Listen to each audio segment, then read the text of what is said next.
Hi, everyone. Hey, guys. Welcome to A Podcast Will Save This Relationship. I'm Josh, she, him. I'm Sarah, she, her. Sarah, what are we talking about in this episode? Literally every single possible thing. We talked about going to Tampa. We did a Q&A segment. We talked about the Two Tims tour. Yes. And then we did our talked about how much we hate Tampa. Yeah, we did. Yeah. And we did some regular Reddit stories. Regular, normal ones. Normal ones that for sure I totally read. Josh completely read through all of them. And totally there and are didn't no unknowingly weird ones. save the best one for last. I did not expect that to happen. Josh we are still reeling in shock, and we have to... I don't know where Josh picks these from. Apparently, it's the same place I pick mine from. Yeah. But so it feels like it's from the planet Blorgon. Where people act in the weirdest fucking ways. But I'm still recovering from it. You guys will love it. Don't forget to like, comment, subscribe, hit the gosh darn bell if you're not watching on YouTube, and raise 5 stars on Apple and Spotify podcasts. And if you want to skip through the massive Q&A segment and the Tim Tour thing, I don't blame you. Yeah. Link is in the description. Yeah, we've been recording for 4.5 hours. And There's I'm a 30-minute Patreon thing. Fucking delirious. My voice is hurting so badly from yelling at the Tim Tour and then doing this. We got to get out of here. But here, I'm going to pass it off to us from 4 hours ago. Whoa! It's not going to be an effect. Effects. You guys figure it out. Imagine effects. Imagine effects. Star wipe. Enjoy the show. Bye. Bye.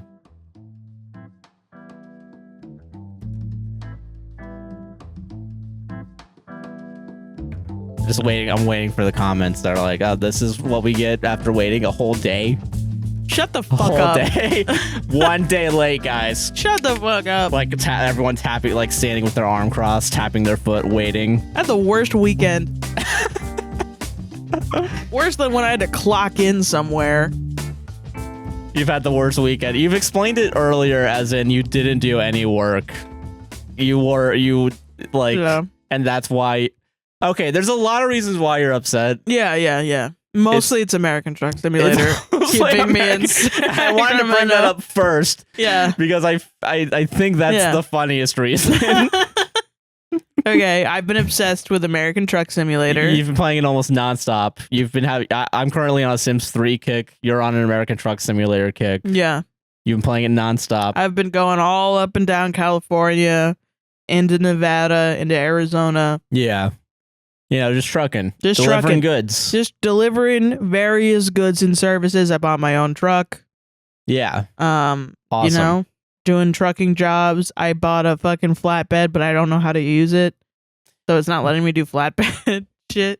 You don't know how to do it? If you go to your home garage? Yeah. No, I know. It's not there. I don't know where the fuck it is. What the fuck? I only have one garage. I only have one truck. And I only have one flatbed. And it's like, you want us to have your flatbed in your garage? And I said, yes. And it was like, okay. And it's not there, but I assume I have to attach it to my truck for me to get the flatbed jobs. If you go to Trailer Manager, there's a use button. That's what you use to use it. Okay. Yeah. Maybe I'll try it later, but that's why I got the fucking gig from Sacramento to Bakersfield, because I'm based out of Bakersfield. So you can go back and But the fucking pigs, the goddamn cops won't let me put a quarantine zone around Sacramento. So you've just been driving around in circles. I'm just trying to get on the 5, and it will not let me get on the 5. It will not. Every single exit onto the 5 is blocked off by the cops. Meanwhile, I'm also playing American Truck Simulator. No cops. I am speeding all the time and never get caught. Running red lights. That's usually how it is, and that's the American dream. I gotta be honest. Yeah. But I'm stuck in Sacramento where everyone is speeding. Nobody's afraid of a gigantic truck. Everyone sees a truck and goes, "Oh, I gotta floor it." Yeah. Gotta cut it off before, I have to take the gas pedal and push it all the way to the ground. Yeah, so I can get in front of it. So I can ram into this truck and get $900. The insurance is gonna pay out ridiculously well. Yeah. So that happened this morning. That's been going on this morning. Already that, right? I had to spend time in fucking Tampa this weekend. Let's talk. Okay, it's been a weird weekend. Can we? I sound like such a bitch. I had to spend time in Tampa. American Truck Simulator won't let me out of Sacramento. Well, see, Sarah, people who have never been to Tampa will assume you're being a huge bitch. People who have been to Tampa will be like, yeah. People who have traveled from Orlando to Tampa will be single like, human person that was in Tampa looked like they wanted to get out of Tampa. Yes. Yeah. There was something weird going on that night. Dude, what was in the water, man? Okay, we went to Tampa because we wanted to, we're wearing the shirts right now. We went to see Tim Heidecker live. No more bullshit. All right. We went to see. We like Tim Heidecker a lot.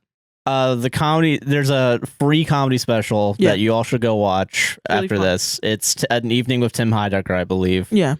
Funniest fucking, like... Is that what started our On Cinema kick? Where we watched all of On Cinema? It might be. It's either on... I don't know which came first, On Cinema or... I mean, On Cinema definitely happened first, but I don't think we knew about it until we saw the Tim Heidecker special. That's possible. Yeah, I think I might have watched the Tim Heidecker thing. We both watched it, and then On Cinema, yeah. And I'm wearing the Tim Head, hat right now, of course. Yeah, repping On Cinema. Yeah. But, I think that's what... So, like, that special... Is so funny. It's ridiculously funny. It's Tim pretending to be like an alt-right comedian, I guess. But like an old, aging alt-right comedian. That sucks ass like, at comedy. There's I think it's Maggie May Fish, something like that. Who the fuck is that? It's a vlog, not a vlogger, a video essayist. She made a video about I've heard the of Schneidecker paradox, where it's two comedians telling the same joke from the different spectrums, and it's comparing Tim Heidecker to Ron Schneider. Yeah.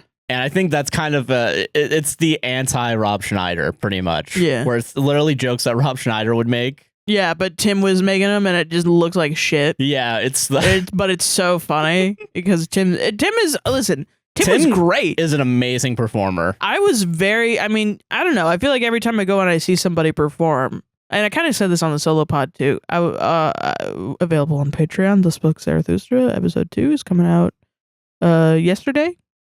So you go check that out. Yeah, yeah. But yeah, no, I said it on the solo pod. I was like, most people that are popular, that people flip flop on, like. I fucking hate the Beatles. The Beatles suck ass because they're all white guys. It's like, okay, yeah, they suck ass because they're white guys for sure. Yeah. But fucking the music is good. Yeah. You can't, you're saying that you haven't really listened to the Beatles. You know what I mean? Yeah, I get what you mean. Yeah. Because if you did, you'd be like, this is really catchy. Because it's. And so, I don't know, most performers that have a big audience like that are actually good at performing. Yeah. Regardless of whatever they do in their personal lives. Yeah. So I was just very I don't know. I wasn't super into the music. And it was so the first half of his special is doing the Rob Schneider bit, and then the second half was Are you talking about the special or the show?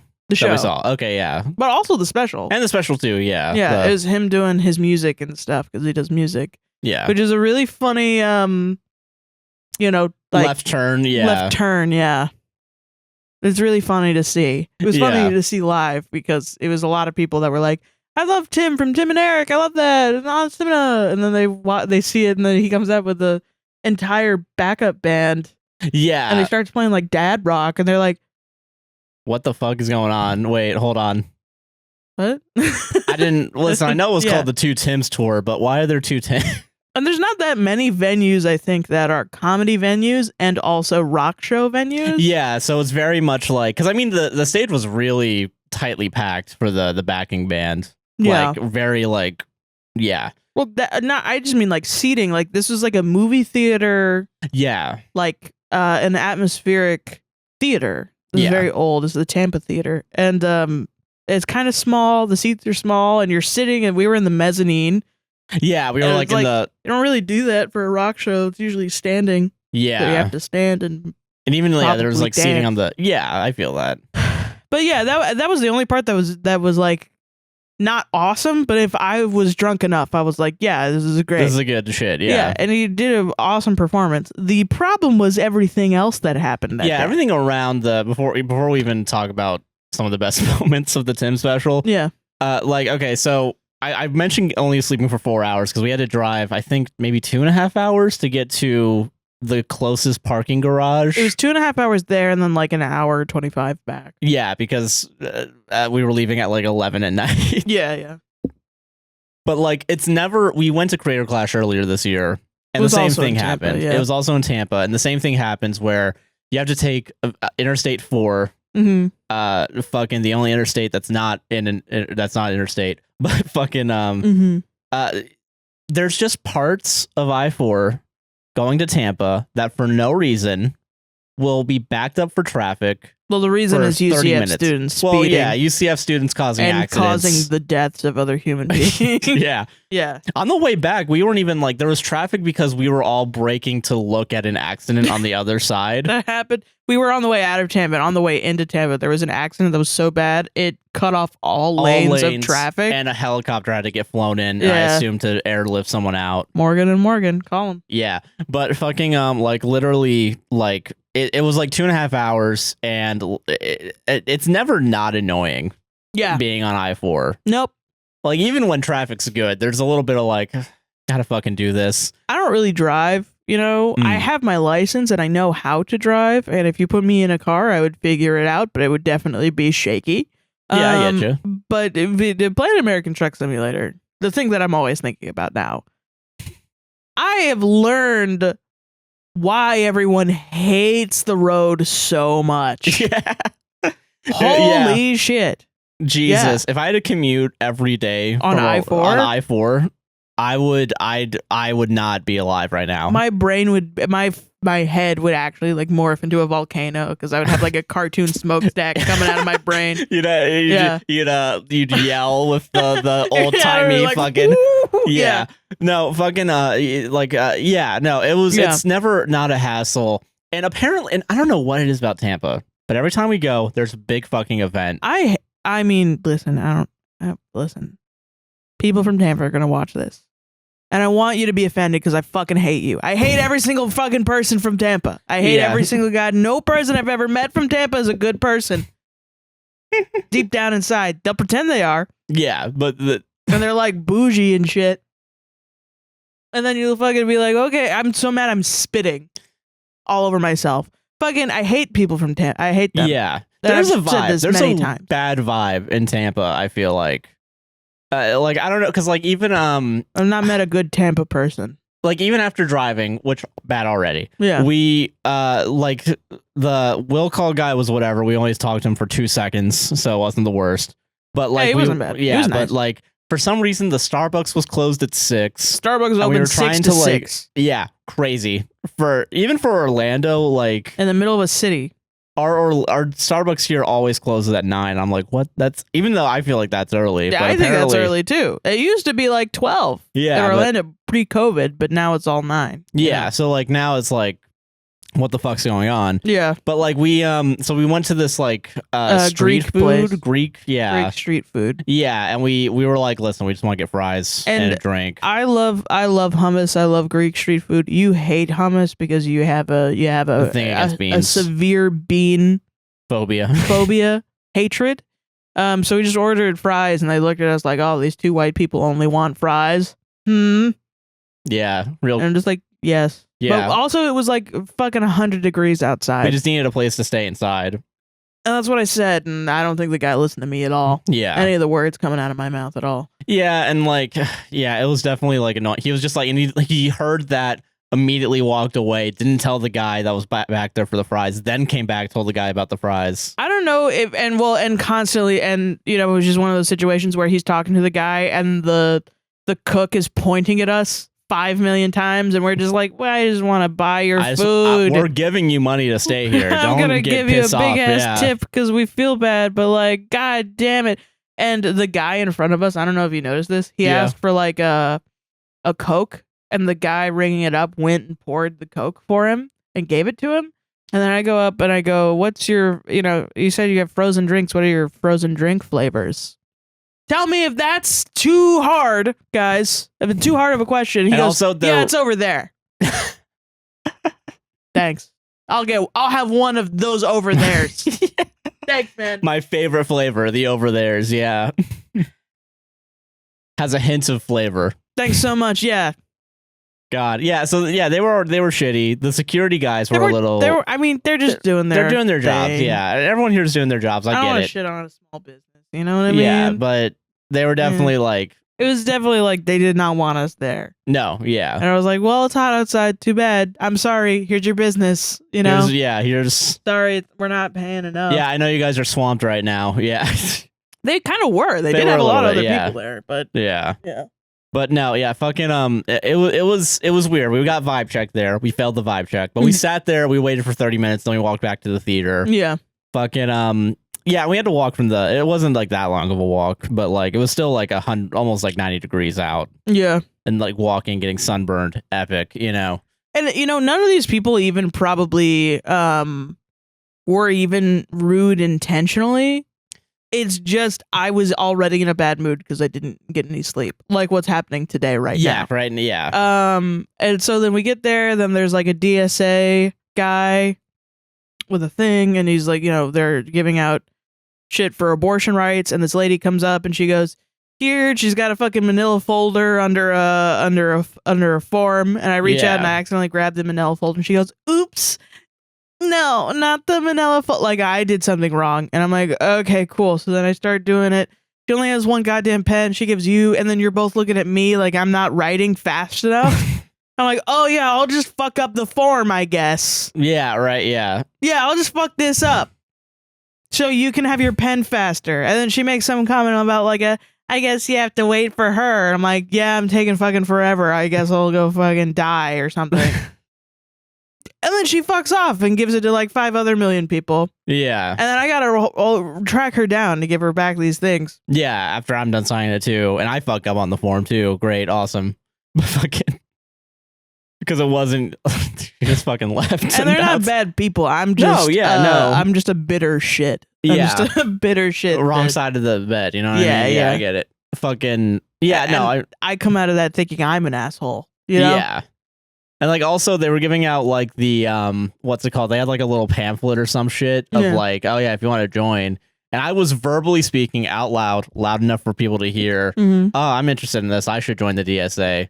No one is handing like the not interested in us. Not interested in us. Everyone else is they're handing that form like it's fucking like hotcakes. You know what I mean? Yeah, and it's another one of those situations where, you know, the guy before me got the fucking drink, and then I ask about the drink, and he's like, "You go get it yourself, bitch." And then and it's everyone else. I'm in the thing, and everybody's like, "Oh, what's this about?" Blah blah blah. And they're like, "Well, actually, it's this. Here's the thing."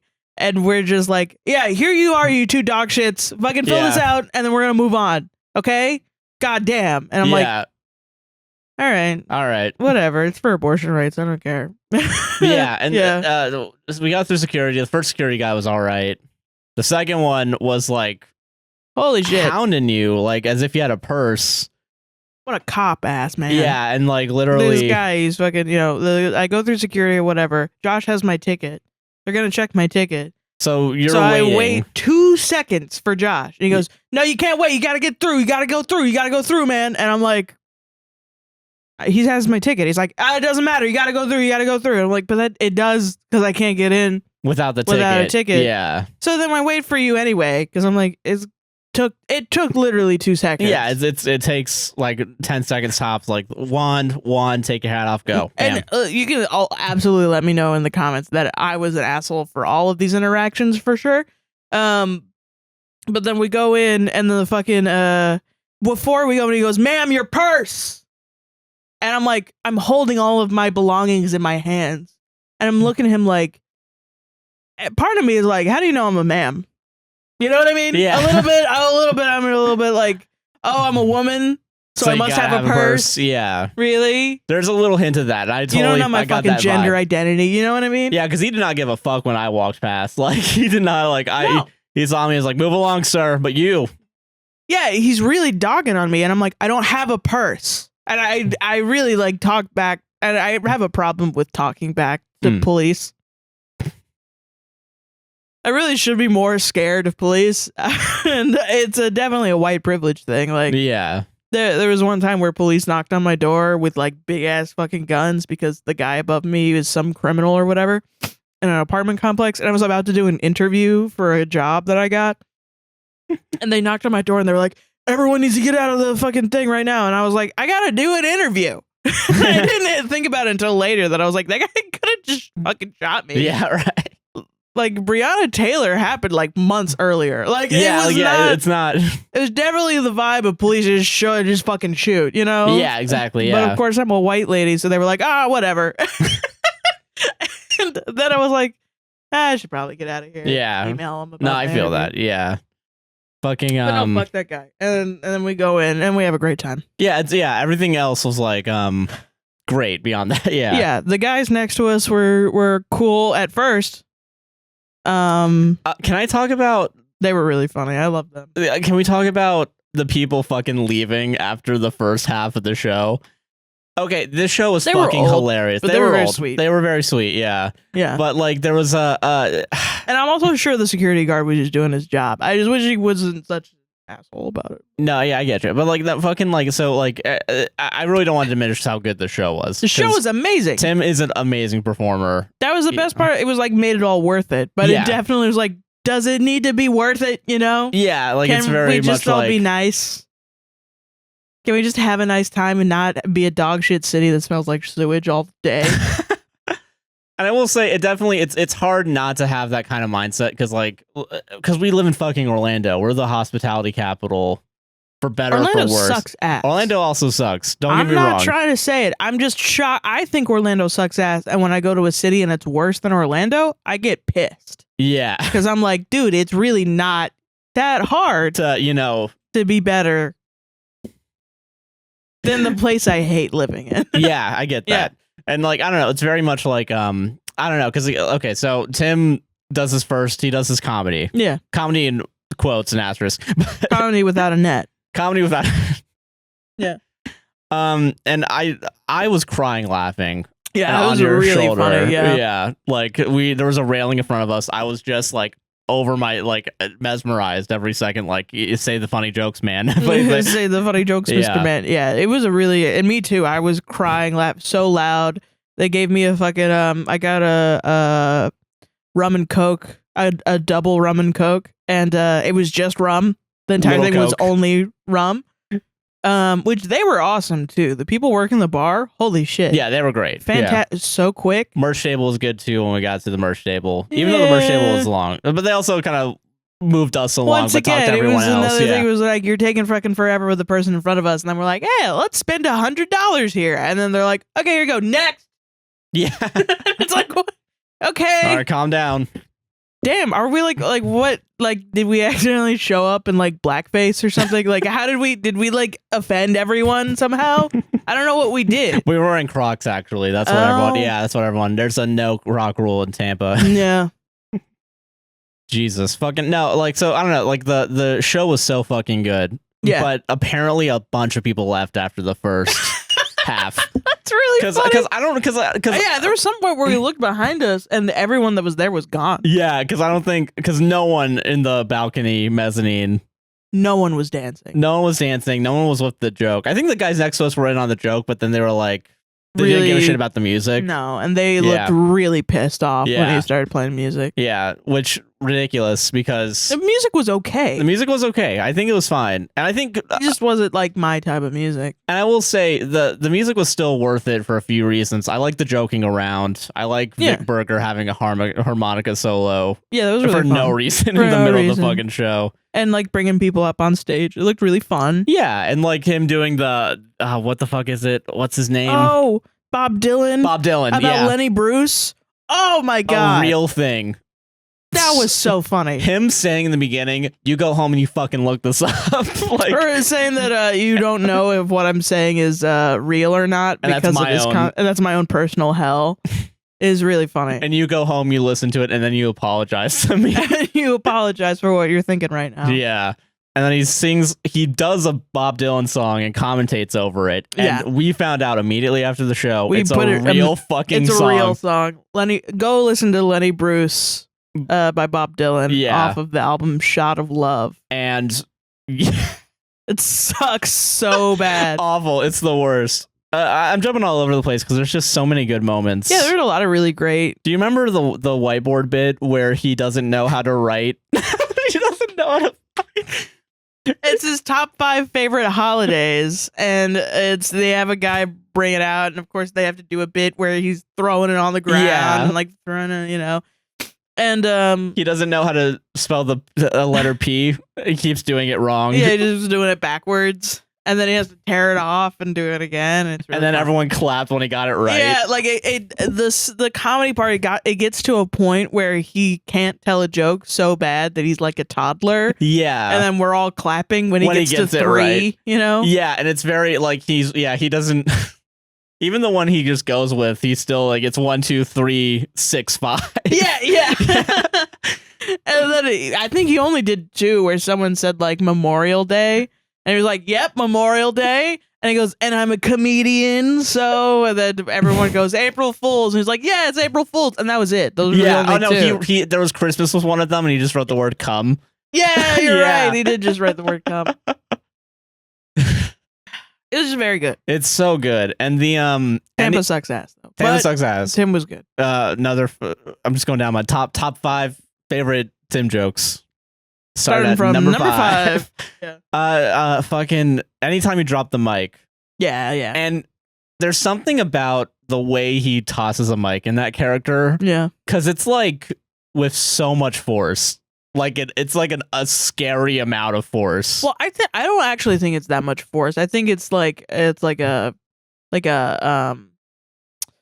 he's throwing it to make sure that it doesn't fuck up the mic too badly, yeah. But I think they up the reverb or something. Yeah, or that the theater. Something. Yeah. There was like the echo of the mic. Yeah, like it really. They made it so that you got that really nice like.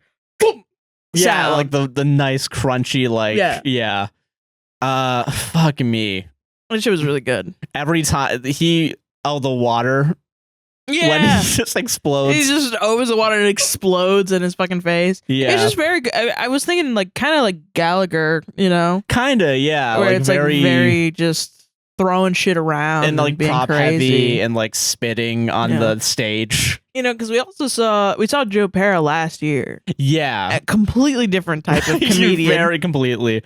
Like, and like very like so good also, but for a very different reason. He's very like closed off. He just stands and like talks to you pretty much. And I like I love the interaction and I think that there's kind of a parallel, like him with the audience bringing up the guy with the watch. Oh yeah, the Apple Watch to talk about apps on your watch. And then immediately berating the guy because he didn't know which phone like Apple Watch he had exactly. What, you just fucking buy it today? Like, what's going on? And then he did buy it like 2 weeks ago, and he's like, "All right, so it's the 7." God, yeah, it's so really good. off. Oh man, no one's gonna know why any of this is funny. You have to watch the. You have to watch the original one, and if you can. Go to the tour because go to the tour if you can. It's really like it's midway through. Please, even if you just go for the jokes, it's really good. Yeah, fucking just so good. But I recommend staying the entire time. Honestly, yeah, it was still fun. Hot piss for an encore. Him having his shirt off and having a bathrobe. Yeah. It was beautiful. It was beautiful. I mean, and the old people behind us. I wonder if they left just because they didn't want to deal with the music or because. They want to go home early, probably. Yeah, that's fair. But apparently there were 2 people front row that were like super pissed off. They didn't know that the first bit was a joke. Yeah. And that Tim doesn't actually believe anything that he's saying. Yeah. So they were looking around like, because the audience is also, So yeah, there.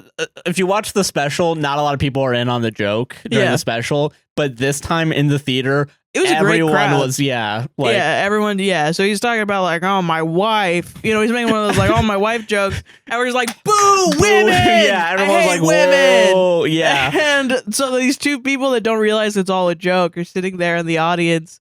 And they're looking around like, are we at a place like the Democratic Socialist people were out there? I don't understand. Like they were so confused, and then they left.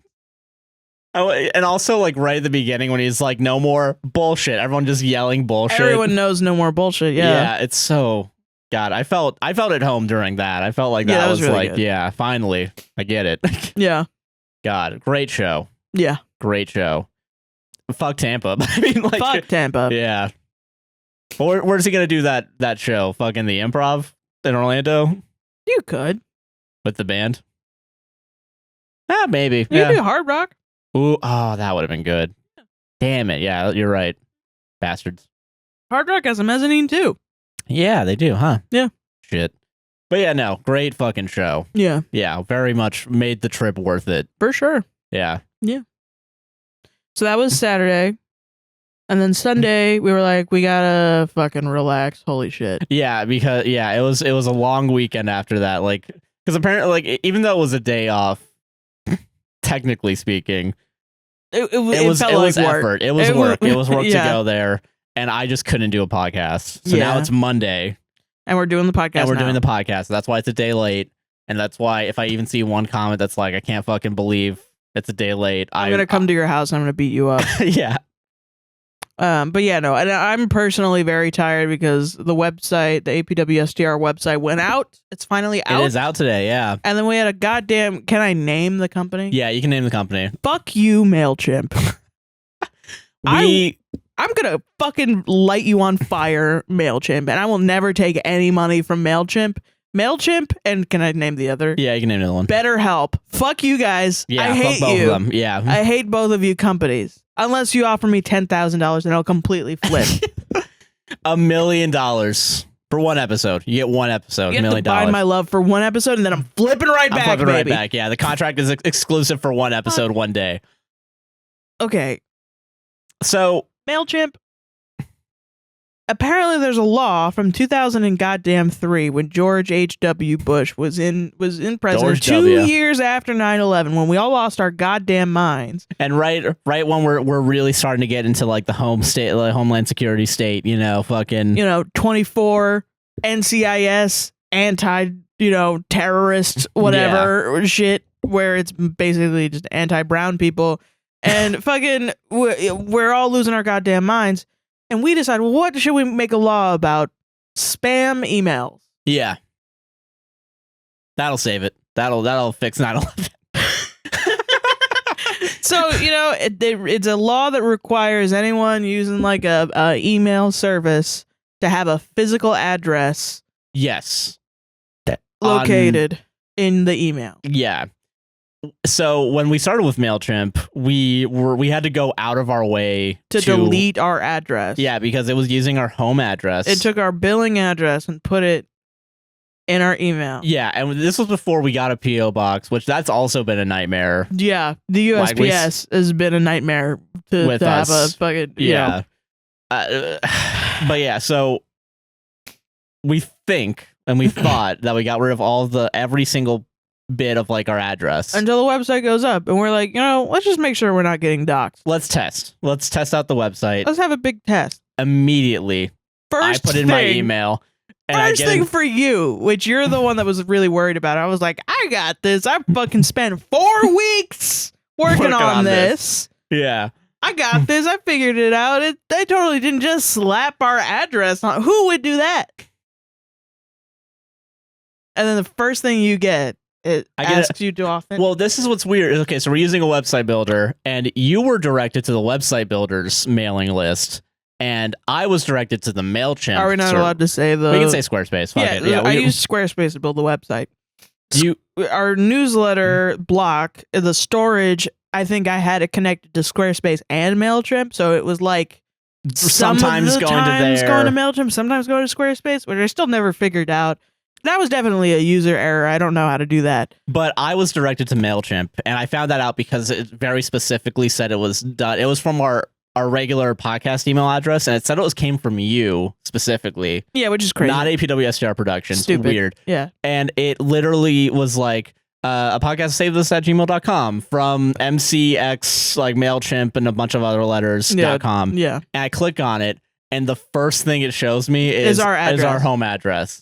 And I show Sarah, and you get up to go to the laptop, and I follow you out there to double check because I wanted to make sure. It's 3 a.m. It's 3 a.m. So I gotta fucking take the website back down. Figure out what's going on. Figure out why MailChimp is just posting our address. We figured out eventually that it's like a form that you can edit. So I go in and I edit that shit out. Great. We test it out again. That address is gone. That address is gone. I go to unsubscribe. And it just posts our address again. It's like, hey, I know you don't want to use this fucking shit and you hate these people and you want to not Here's their home address. Have fun. Here's directions to a gun store. Here's your we Here's paid for a Delta flight to their fucking address. And it's 10% off if you use Google Flights. Did you know if you mix bleach and ammonia, it makes mustard gas? Here's an address. Here's an address. And that one we couldn't get rid of the address of. No, we couldn't. it wouldn't let me edit it. It wouldn't let you edit that form, yeah. So we had to make the decision that last night at 5 goddamn in the morning. Yeah. That MailChimp can suck my big fat cock. And we got rid of every single MailChimp, thing. Because, yeah, of course not. We can't. And just driving me up the damn wall because we had to get up early to do this fucking podcast, to do it early so that you have enough time to edit it so it goes out on Wednesday on time and early enough for the patrons because I don't want them to have to suffer. Not have to worry, yeah. So it's been a whirlwind already today. And then the worst thing happened and you got stuck in Sacramento. I got stuck in Sacramento too, so I can't even relax. Yeah. And now we're here. Now we're here. And I'm a grumpy little Gus today. Grumpy little sour little grape. But you know what will alleviate? Is actually celebrating this podcast and actually enjoying 10,000. We hit 10,000 subs last week at some point, and we're already close to like 11,000. Crazy. That is wild. Yeah. And we decided we're gonna do a Q&A. Do you have the form? Yep. Is it in the drive? Okay, cool. Because we can ask each other. We can alternate doing questions if you want. And we can still both answer them, just so you know we can both. It's not just you reading every single question. But yeah, so we asked you guys for questions. You guys gave us a lot of questions, and we appreciate it. Yeah, we really like it. And we're answering every single one we have as of, I don't know what time it is, 4:51 p.m. Monday. I have to download the Google Drive app. Download that Google Drive app. Nothing can be easy. How are you doing today, Josh? I'm doing good. I can see. I have it right here. If you want me to start us off while it downloads, we can pass it back and forth. Sure. Yeah. 1 second. I was gonna start with YouTube since this is on YouTube. Yeah, YouTube. Yeah, YouTube. Hashtag YouTube gets priority. You know what I'm saying? Yeah. What a good hashtag. Hashtag nice and simple. Yeah, it works, right? Yeah. Should we say who asked? Fucking. I have no idea. Yeah. Because I didn't. You can find them. That is true, yeah. So if you asked a question, thank you for sending it. We're going to answer pretty much every question. I think on YouTube, yeah. Yeah. Because it has their, YouTube. Yeah, but people that DM does probably not. Yeah. All right. Lana K. Apolco, 1998. I'm hoping I'm saying that correctly. Thank you for sending in a question. Thank you. Congrats on 10K. You guys so deserve it. I love your podcast so much. I've seen almost every episode on YouTube. That's nice. What was it like to unlearn your guys' trauma responses? What was that journey like for both of you? How did it affect your relationship with each other? Oh my God. That's like 6 questions in one. Yeah. Let's unpack that. Let's unpack this question. Okay, I have it pulled up. Blah, blah, blah. What was it like to unlearn your guys' trauma responses? I don't know, because I haven't done that yet. Neither have I. I guess, yeah, neither have I. We keep finding them. We keep finding new traumas from youth. I don't know if you can unlearn a trauma response. I think it's just you have a trauma response. And maybe it's slowly you don't do it as much, but in my experience, it's just you're being a wacky guy, right? Yeah. You're getting sad, you're getting mad, you're having all these feelings, and then you're sitting there, and usually I'm like, why? And I go, my mom did that. Yeah. My mom said that to me. I feel that, yeah. And then you tell the other person, and they're like, oh, okay. Okay, cool. I'm going on break. And I mean, after that, it depends on what it is. It's either this is a very deep-seated trauma and I have to go to therapy, or it's can we just not, is this a boundary now that I'm setting in our relationship? Don't do that. Or, fuck, I just got to work on that personally. Yeah, I feel that, yeah. I don't know. Yeah, I guess I don't know. I'm slowly learning how exactly, because my trauma response is really just I lash out. Yeah, and that's a problem in this relationship, and we talk about it more frequently now. Well, it's just learning what the process is going on in your head. Yeah, behind when you lash out, usually it's because you're overwhelmed, and you get overwhelmed a lot because you have ADHD. Yeah. So before we learned all of that, it was why the fuck is Josh randomly hating on me for no reason? Yeah, and that can be damaging to a relationship because it's what did I do? Yeah. And I didn't do anything. You just are overwhelmed. And then, blah, blah, blah. Yeah. And it's gotten to a point now where I think I understand where you're coming from when it happens, and I can point it out, and we can talk through it. Yeah. And we get better. Yeah, I agree with that. Yeah. I think that's basically how we just communicate. Yeah, pretty much. Yeah. Solved it. Do we say solved it after every single Hell one? yeah. Hell yeah. What was that journey like for both? It's been hard, honestly. It's a difficult journey, yeah. It's always hard. It wasn't awesome. It wasn't super cool. It wasn't like, yeah. Those are definitely the worst parts of our relationship is when, it's just we're two regular people dealing with trauma and lashing out and then feeling bad about it and then apologizing. Yeah. And forgiving. Which is really difficult, but also would happen. My thing is it would happen in any relationship. Yeah, it's not really specific just to us. Yeah. This would happen if I was I would have to figure out my own shit at some point. You know what I mean? Like, yeah, it's not like a problem with the relationship. Yeah, it's a problem on a personal level for both of us. Yeah, so it's not like a relationship breaker. Yeah, exactly. Yeah. Nah, Okay. breaking up actually because I just can't stop. Can't stop doing it. Can't stop, won't stop. Just can't stop having trauma. I don't know. Yeah. But yeah, I think, how does it affect the relationship? Yeah, we're still in a relationship. I mean, people say like, hey man, fucking you gotta heal fully before you get in a relationship. It's not I don't no necessarily human agree being with is that. fully healed. Yeah, there's never you're not It's like if you're fully healed, great. I don't know, but you're saying that like people that have been abused or have gone through shit just aren't allowed to love. Yeah, exactly. Yeah, isn't that good? That's a good thing weird. to tell people. Yeah. Yeah. So, I don't know. I agree with that. Yeah, me too. All right. Finn is not human 00. 10K. Congrats. I have been a fan for over a year now, and I can honestly say that y'all make the closing shift at Burger King way better. Hell yeah. Working Man's Podcast. My question for y'all, what has been your favorite part of making the podcast? Smiley face. Ooh, that's a good question. I didn't even. You have no idea? No, because I mean, like this is hell every week. Every week I can't fucking do it. No, I don't know. Because it depends what lens I want to look at. I mean, it's good. It's nice that it pays most of the bills.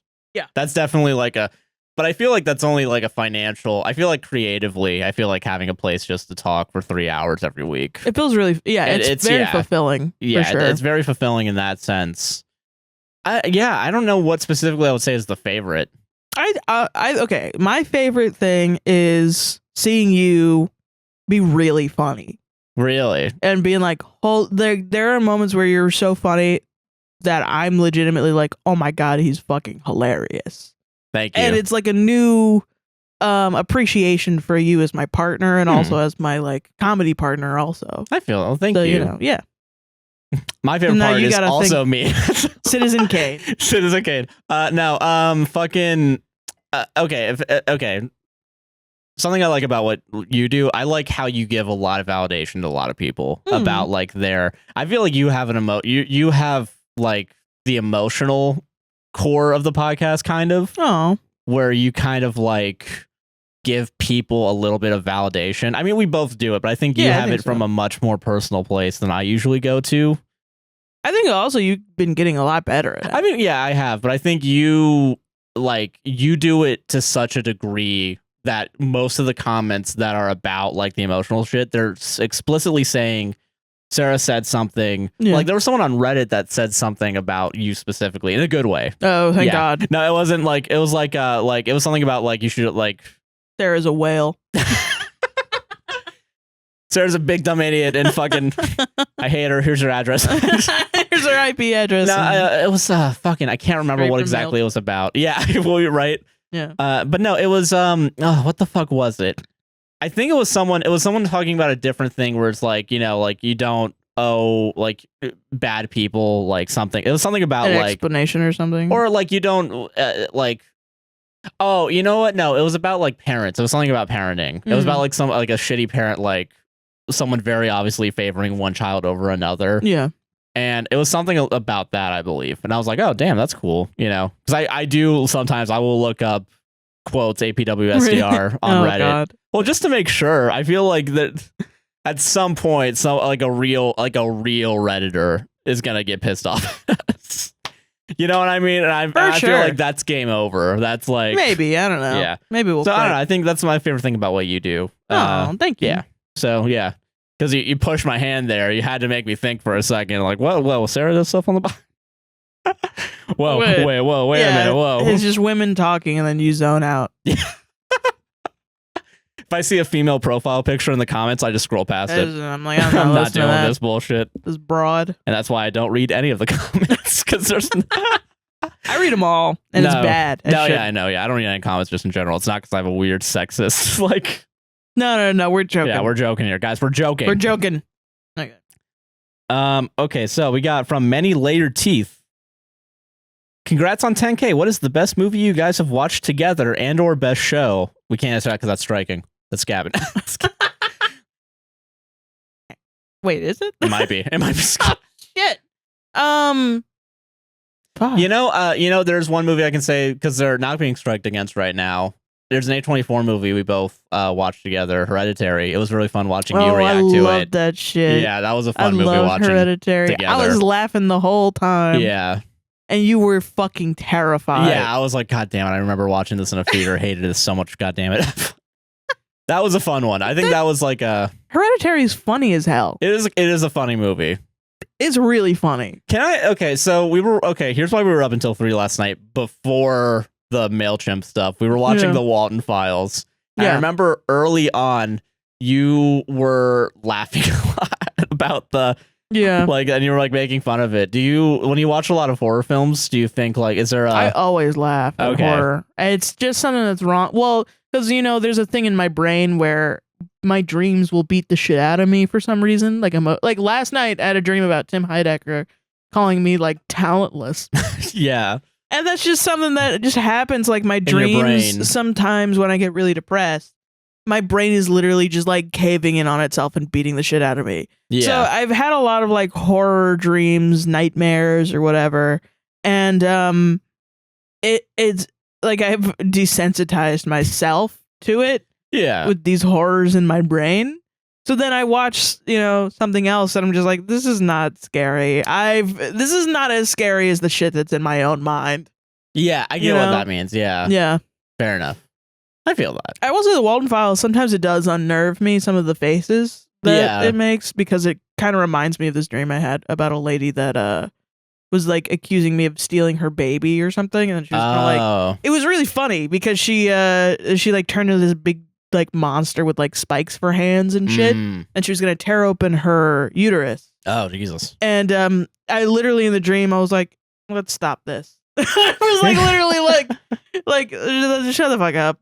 This is too much. This is so stupid. But then I woke up and I felt like she was like right behind me. Yeah, I feel that. Yeah. So That's sometimes fair. it reminds me of that lady and I'm like, fuck, she's still there. Yeah, she's right behind you right now. But yeah, no, I think, without going scabbing and like promoting a film, that might be. Yeah, Hereditary's really good. Hereditary's there, yeah. That was A24. Can I scab a little bit? Have a little bit of scab? Go ahead, yeah, go. Best show, Community, because we love Community. We do love Community. Yeah, we have to give a little bit of credit to Community. Yeah. And best movie for me was my favorite movie of all time. No Country for Old Men. That's fair. Yeah. Because I didn't realize so many dogs died in the beginning. And then you were like, what the fuck? Why are all these dogs dying? And I was like, I forgot.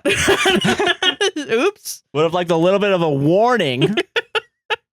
Okay. All right. What's the next one? Oop_.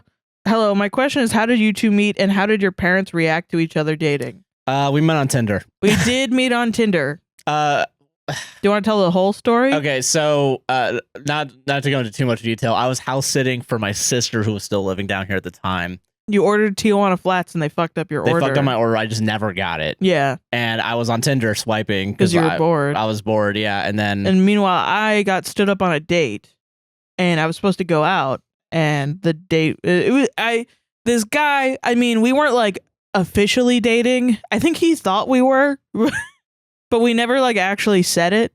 But he kept ghosting me. Yeah, every time. It was like the 5th time he was like, he scheduled a date and then like canceled it. So I was just like, fuck it. I'm not official with this guy. I'm just going to go on Tinder and find somebody else. Yeah. And we matched and we actually had like a good conversation. Yeah. And then we went to our coffee place. Now I'm calling it our coffee place just because. It's ours. We own it. Yeah, we own it. Yeah. Yeah. Because like, and we went to a coffee place that I've been wanting to go to for a while because I was in film school at the time and everyone at film school wouldn't shut the fuck up about it. And that's where I took all my dick appointments. Yeah. That coffee place. So we went there. We had a good time. And then we started dating like 3 days after that. And I legitimately thought you did not like me because they started playing Best Fiends and we watched an entire movie in that. And we were watching a movie, so it's like you go to a coffee shop to like talk to somebody and then they start playing a movie. And I was like, hell yeah. Great, I don't have to talk. I have horrible ADHD. And little did you know, yeah. Yeah, I had no idea. Yeah. So then we're watching this movie and I'm like, great, when is this guy gonna have sex with me?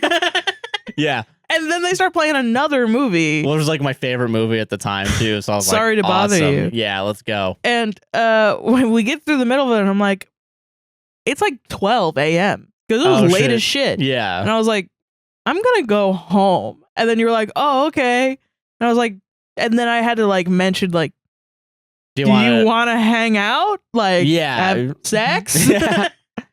And you're like, oh, okay. Swore you turn. Yeah. Shit. Oh, let's go. Yeah. Fucking yeah. No. So yeah, that was the first date. I think. No, we didn't have sex. No, we did not. No, because I didn't have any condoms. Because I wasn't expecting. Yeah, you did not think. Yeah. I wasn't expecting such a fucking slutty girlfriend. But no, it was every other dude I've ever like dated before then was like, yeah, totally. Let's go on a real date. And they'd take you to Waffle House for 20 minutes and then they'd bang you at their house. Yeah. So this was so weird because and later I was like, that was a real date actually though. Yeah.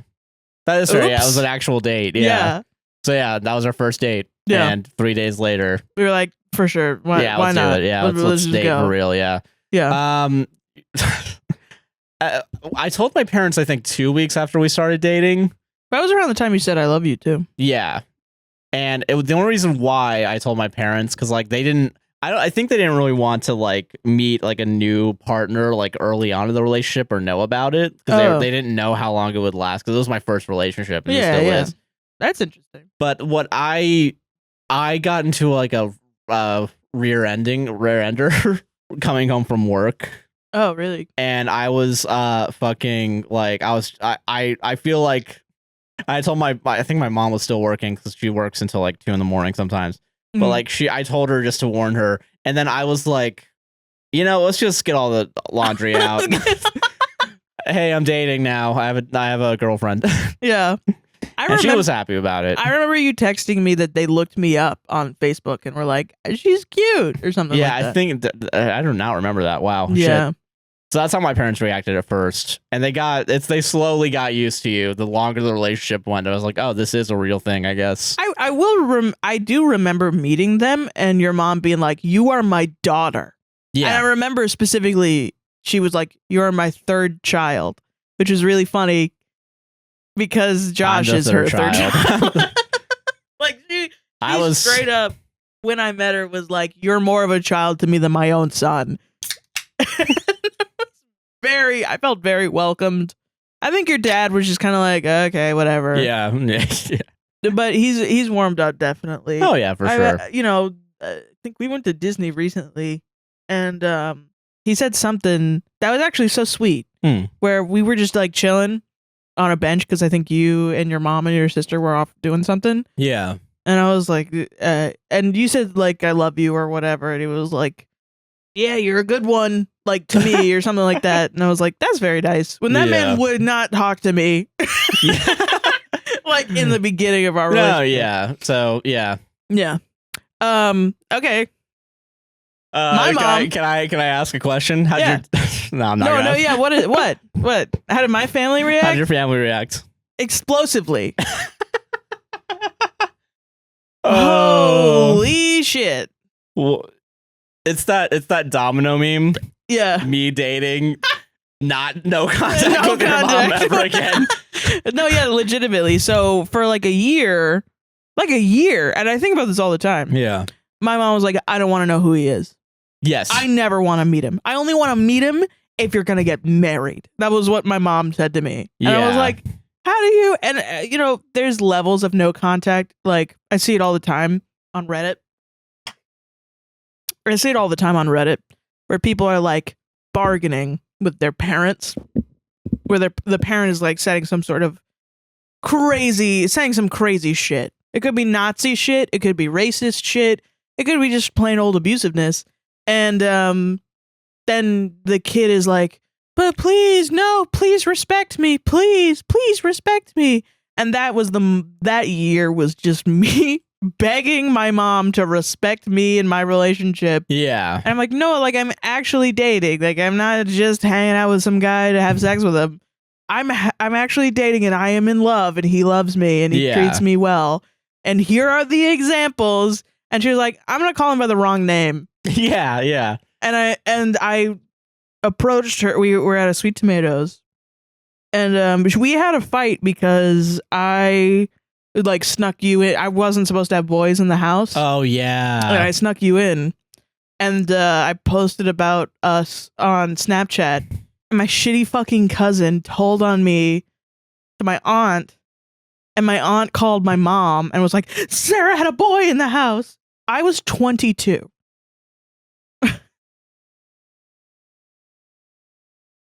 And my mom decided this was such a big betrayal because I lied. Kicks me out of the house for like a day. Yeah. And I legitimately was like, I had no idea where I was going to sleep. I don't know what was happening. And I stayed at my friend's house. And then I came back at night and we had some big fucking argument. And I think since then, my cousin was like, I texted my cousin really angrily, like, fuck you. Yeah. I got kicked out of my house because of you. And she was like, well, it's only for a day, so it doesn't matter. She legit said that. And then I was like, oh, and she was like, but I'll try to help you, whatever, blah, blah, blah. And I was like, yeah, sure, bet. And then I blocked her. I've never talked to her since. Sweet. Hell yeah. And so then somehow we got over that. I don't even know how we got over that. Yeah, That was such a big deal. Yeah, that laid some groundwork for the eventual. Yeah, for sure. And then there was like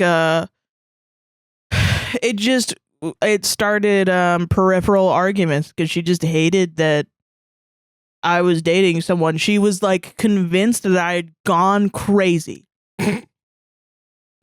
over this. Like she was like, you turned 21 or you turned 22 or whatever, and you just went crazy. You went wild. You started drinking and dating boys. And At I was 21, like, the legal drinking age? I know, yeah. So I was like, okay, whatever. And I wasn't like some crazy slut or whatever. I dated 4 people. That's it. I only dated like 5 people in my life. Yeah, so it's not really, yeah. And you're the only person I've officially ever dated, too. Yeah, so it's like very, I don't know, yeah. What a weird bitch. I'm sorry, she sucks, yeah. You met her one time and she put up a facade, kind of. I was like, all right, she's okay. Yeah. And then I would hear shit behind the scenes, I'm like. Yeah, she'd talk shit behind your back. Yeah. And I approached her at the Sweet Tomatoes and I said something like, she kept saying your name wrong, and I kept politely being like, she kept calling you Zach, which is another friend of mine. So I was like, hey, can you not call him Zach? His name is Josh. She's like, oh no, I'm sorry, I just keep forgetting. It's been a year. She did that for a year. And I was like, can you not do that? I'm sorry. And, and she's like, oh, I'm trying. I'm like, okay, could you try harder a little bit? And so we were talking about it, and she was like, blah, blah, blah, whatever. And I said, I wish that my family was as receptive to Josh as Josh's family was to me.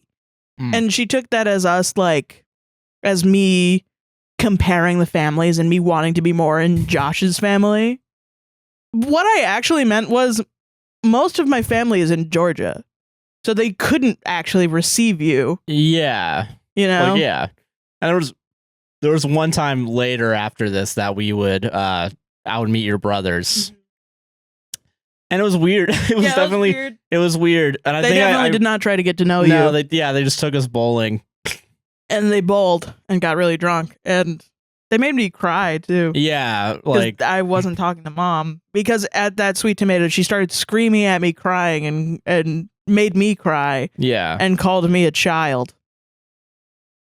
It was like belittling me in front of everyone in the Sweet Tomatoes. That is now defunct, thank God. Yeah.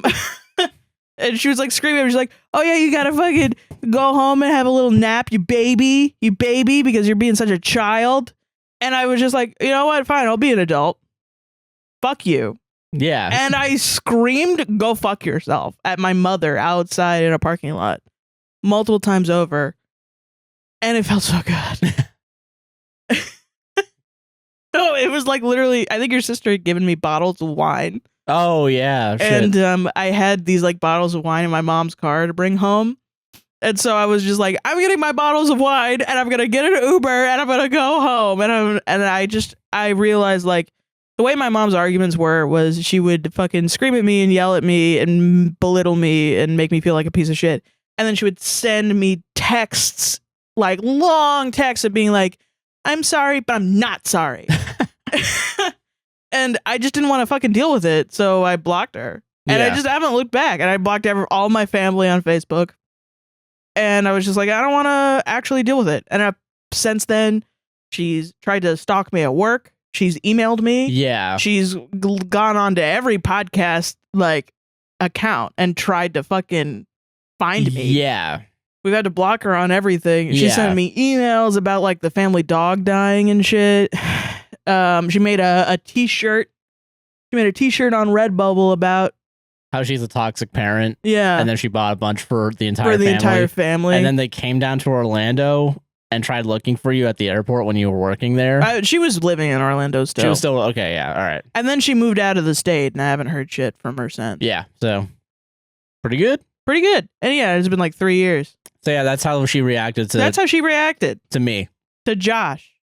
And the entire time I was like, this crazy bitch is reacting to like the most innocent person in the world. You know? Normally I wouldn't say cut off your whole family for your boyfriend. Usually that's like a toxic thing. But this was like you guys are crazy. You guys are being crazy. Yeah. That was the straw that broke the camel's back after years of So yeah. Sometimes my brothers will text me and I'm like, eh. Yeah, no fucking yeah, we don't really respond to those. Like they'll text me and they'll be like, I haven't talked to you in a while. And it's like, yeah, it's been 4 years. Yeah. Like, you gotta call me sometime. And I'm like, bro, you got married. Yeah, my brother got married and didn't tell me or invite me at all. Yeah, it's crazy. I found it on Facebook. Best way to do it. And I knew his wife for years. Yeah, I met his wife too. Yeah, did I did. Yeah. Oh well. All right. So, I think that was Yeah. Okay. So I get to ask this next question now from Allie Barker 1. Oh, we also solved it. We did solve it. And solved the other ones too, just in case. One more, just to be safe. Yeah. One more for safety. All right. Solved it. Awesome. Everyone gets to solved it. You all get to solve it. Yeah. You know what? Solved it for everybody. So in case I forget. So you all got it. Yeah. Okay. All right. No one get mad at me. Allie Barker 1. Watching any good anime with 3 question marks. The only anime I've ever gotten Josh to watch is One Punch Man, and he really liked it. But we have not watched a single one since. Yeah, so, I used to watch anime. I used to watch Naruto. I've never really been into anime, not even in high school. I haven't been into any recent one. Before you, I dated a guy that really liked My Hero Academia. Yeah, and it makes me not really want to watch it. That guy sucks. Fair enough. Yeah. Yeah. Nathan Thornsbury 1190. My question is, what was high school like? Any fun stories with your undoubtedly charming and handsome old classmates? I don't know this man. I don't know who this man is. I don't know this man. Okay, so context for everyone, for the other 1,999 people listening. Yeah. This is an old classmate of mine. Yeah, named Nathan. Named Nathan, and he is he's rage baiting me right now.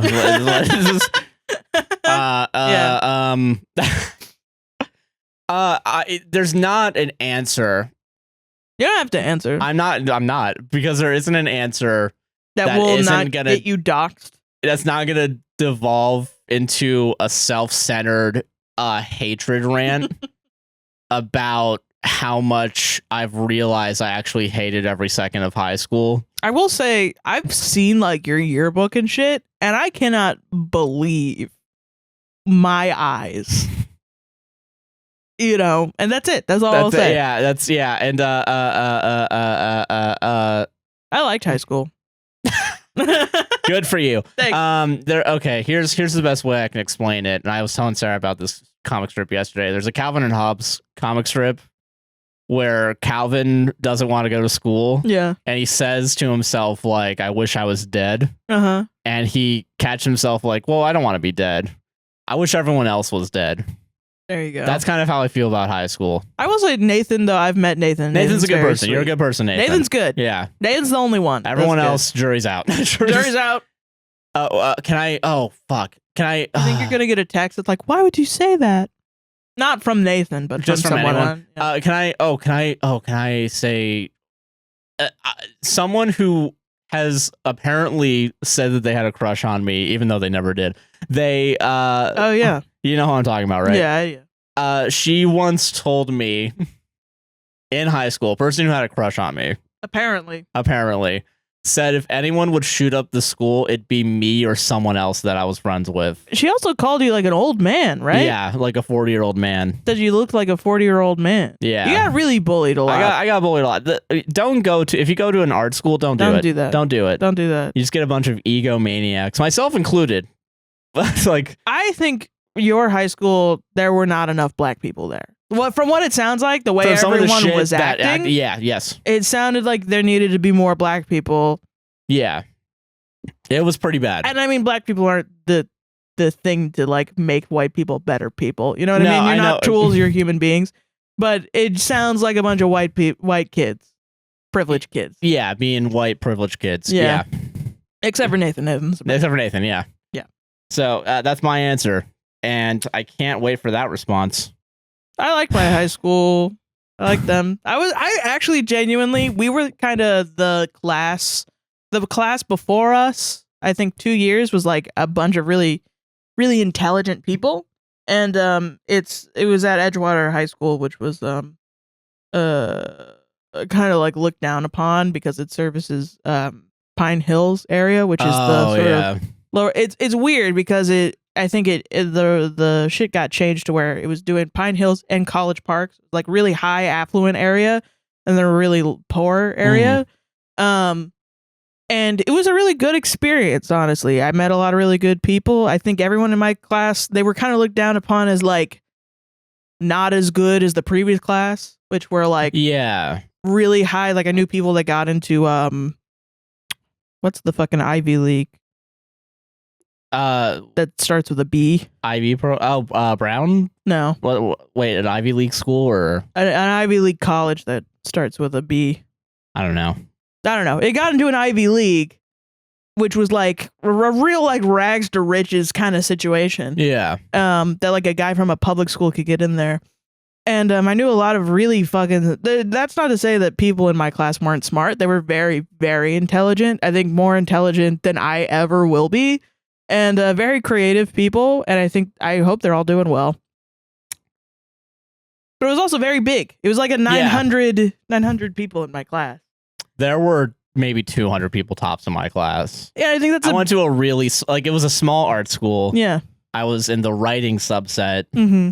And I think there were like maybe 20 writers max at a given point. And in my class, like my year, it was probably about 200 people, 250 people. So it's a lot. It's, a lot of people because there's maybe 1,000 people max at the school too. Yeah. I mean, I don't know. Sometimes I feel like I ruined my high school experience by being depressed, but I was being abused at home. So, like, I would spend more time at school just to not be at home. I feel that. Yeah. I get that. I feel like another kind of weird thing was that I feel like I don't think I was like I've never been like poor, right? I don't think there was like trouble after like 08. Yeah, same. Well, everyone had that, But like fucking, I definitely felt like there was, especially in my creative writing class, there were some rich fucking kids that I now see are like traveling Europe or whatever. That's crazy. Yeah. So I'm right when I'm saying all this shit. Yeah. But like it's very interesting because in that like kind of microcosm. Yeah.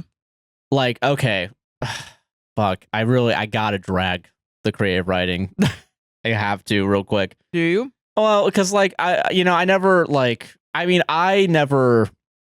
tried, and this is, because I was depressed for most of high school. I had ADHD since birth pretty much, and no one diagnosed it. Yeah. Probably also somewhat autistic, and no one fucking laid claim to that, No, same. I genuinely and recently, I don't think I'll get a diagnosis because I'm not speaking to my mother and my dad is dead. But yeah.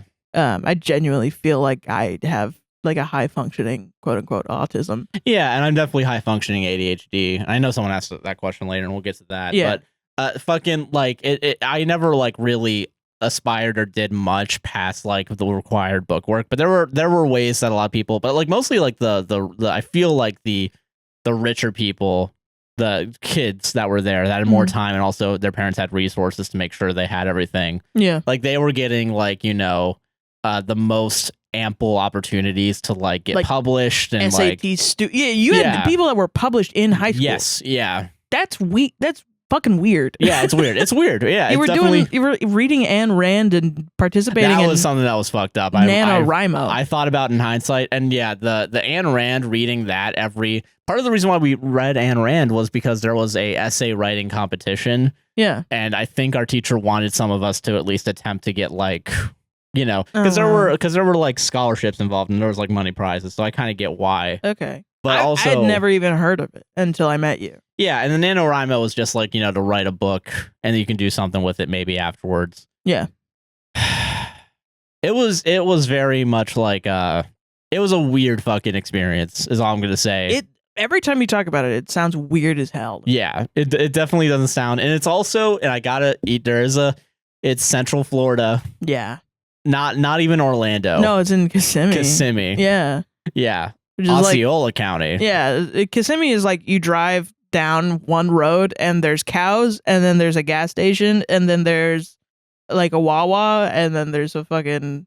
Specifically where I lived, it was like a high school, like 2 residential neighborhoods, nothing, a restaurant depot. There's a house that needs to get bulldozed over that has a Trump sign in front of it. Yeah, like it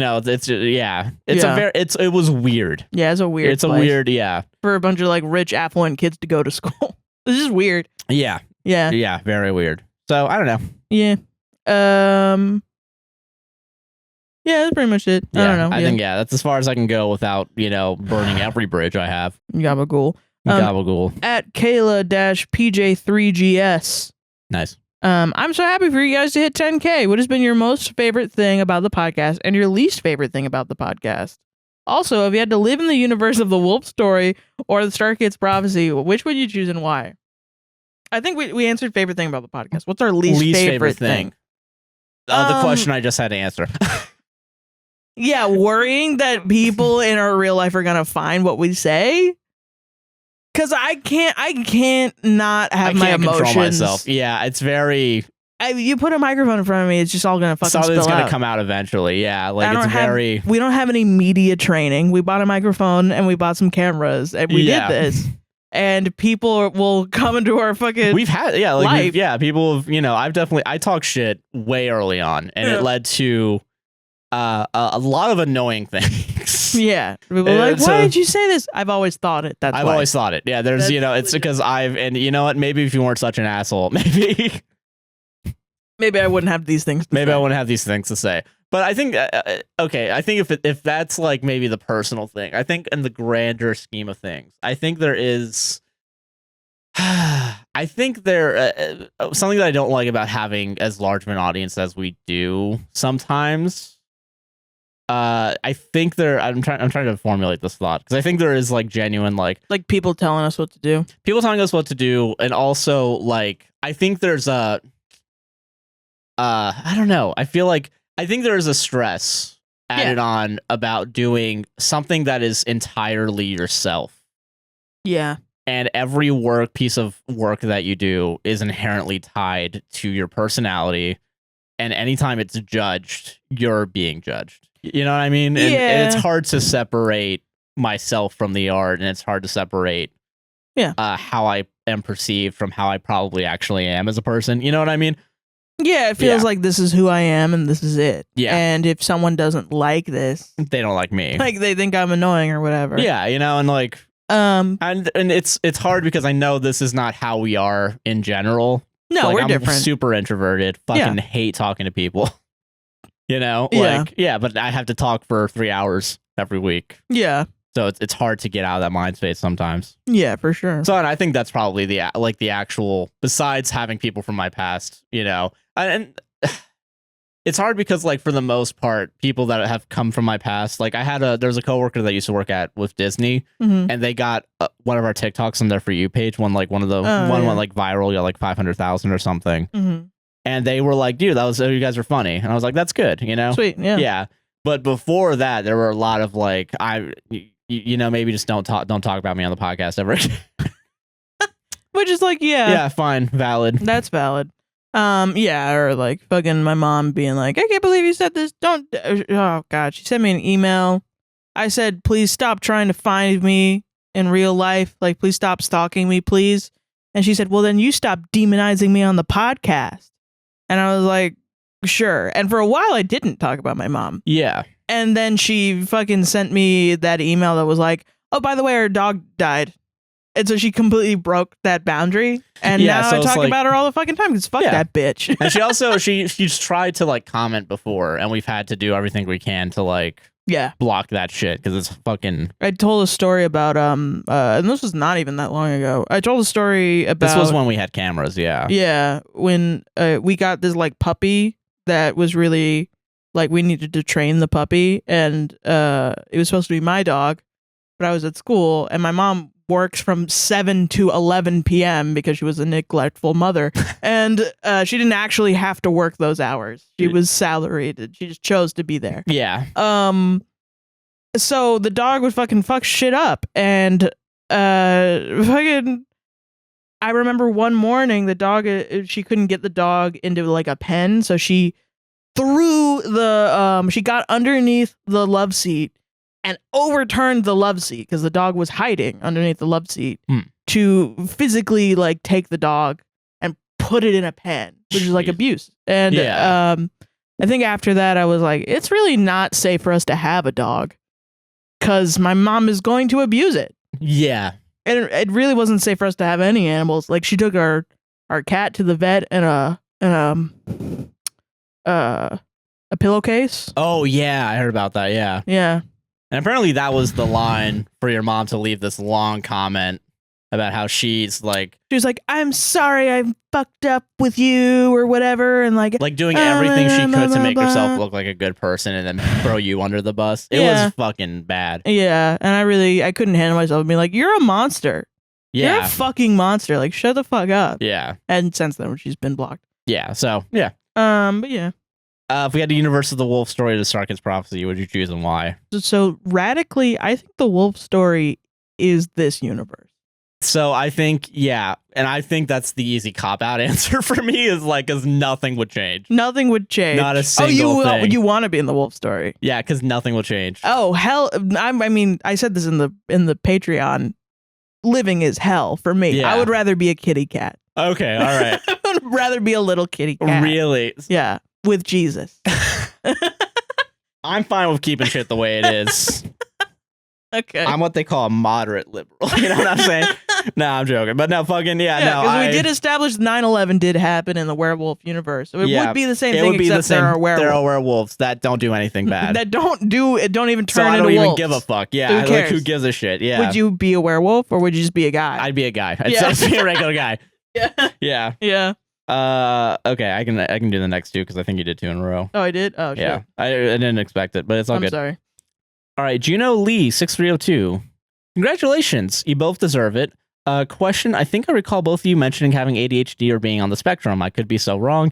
How does that impact making the podcast, and how do you both prepare for a day of recording? It impacts it heavily.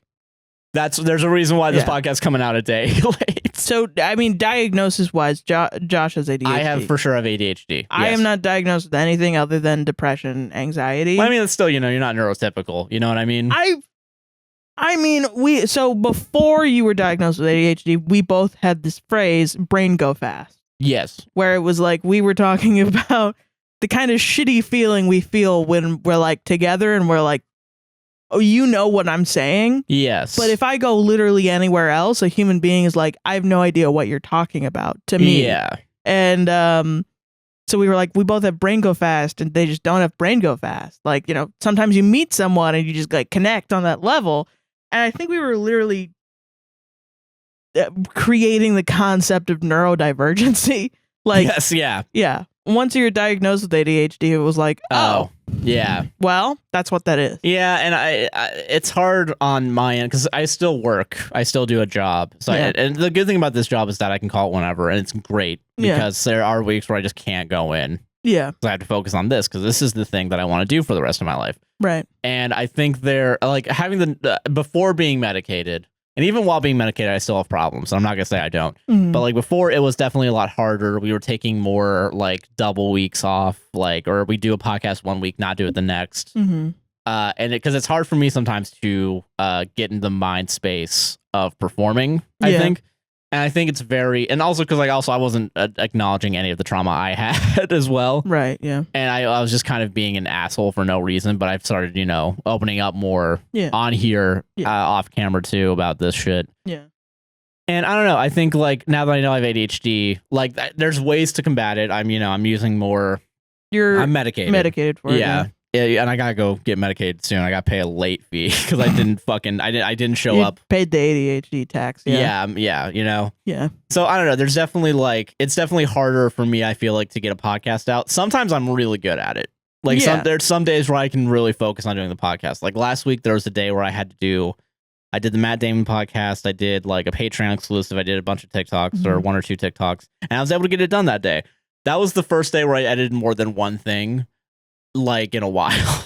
Well, but also it's you have a lot of like doing this podcast is a lot of work. Yeah, and doing all the extra things we want to do to grow it is a lot of work. Yeah, like this recording, like right now we're over an hour of recording. This is probably gonna be a 4-hour recording at least. Yeah. And it's probably gonna be like maybe a 3-hour long podcast. Yeah. And it's probably gonna take like 5 to 6 hours to edit. Yeah. Tomorrow. Yeah. You know, so to worry about anything, my job now really is to take everything off of your plate to get the podcast out and ready. Yeah, because like I have to do, and then there's like thumbnails, there's making the TikToks, there's captioning TikToks, there's getting the timestamps all proper, making sure the ads are in the thing. There's a lot of shit that I have to do to get a podcast out even late. Yeah. Yeah. And sometimes, you know, like I'll still make mistakes. Like a few weeks ago, there was I did the patrons. And that shit. Yeah, there's been a few times where I'll accidentally release the Patreon release. Oh yeah. Or have it be in the playlist. So if you were watching through the playlist, you would have gotten an ad-free episode. Damn. So you're welcome, guys. Yeah. I mean, luckily that's a good. Yeah. Yeah. So like I don't know. It's definitely hard because there's shit that I forget, and I feel like there's always something I'm forgetting. Sometimes there is, sometimes there isn't. But as long as I get the video out and the audio out, I'm usually okay. Yeah. So yeah. I don't know if you guys ever bitch about not having a timestamp. Just know it's your ableist. You do love saying that. I do love saying. I can't say that.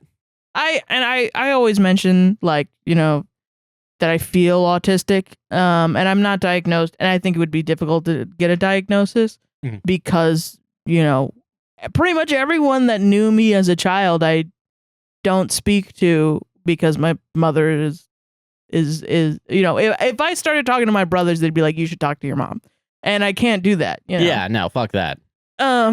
So you know but it's hard because I hear stories about autistic people and I care about them very much, and it's not like I watched a couple TikToks now I'm autistic. It's like you've never genuinely like I watched this YouTuber that I followed forever. Her name is Savannah Brown, who came out as you know, having autism and how everything in her life makes sense now. And when she was describing like being a baby, I was like, holy shit, that's exactly what it was like for me being a baby. Like when I was a kid, my mom would take me to church and people would look at me and try to like do jokes and to like make me laugh. And I would just be like, no. I would just be like, nah. To the point where I got a nickname Serious Sarah. And I would laugh at home, but when I was around other people, I was like, I'm not. Yeah, I get that. And I've always felt a little bit othered, you know? Like, I feel like people treat me in a way that is different. Like, I'm not, in a bad way. Not like I'm special, but like I'm not in the group. Yeah. And over time, I guess, since realizing this, masking has become incredibly difficult. Like, I now understand. I thought I was just like a depressed introvert, but all the time I spent hanging out with people and trying to make them feel better and trying to make sure that our interaction is going well so that they'll like me and they won't push me out for some inconceived thing that I don't know what I'm doing.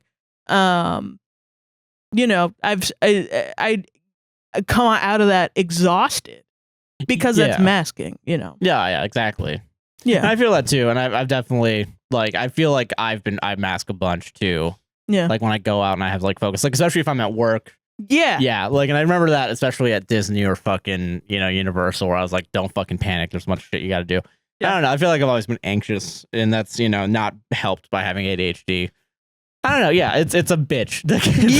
Yeah. I love doing it, but it's a lot of extra work that I wouldn't be able to do if I had a regular job right now. No, legit. Straight up. And it's become like that for me too. But it's like things that I used to be able to do. Like, hey, just hold a conversation with my boss. Yeah. I can't really, that's so overwhelming for me right now. I feel like I couldn't be able to do it. And luckily this podcast has gotten profitable enough that I'm able to do it. And even on this podcast, sometimes we'll get comments from people that don't, maybe they are ableist, or I don't know, maybe they just don't know, where they'll be like, Sarah's so jarring.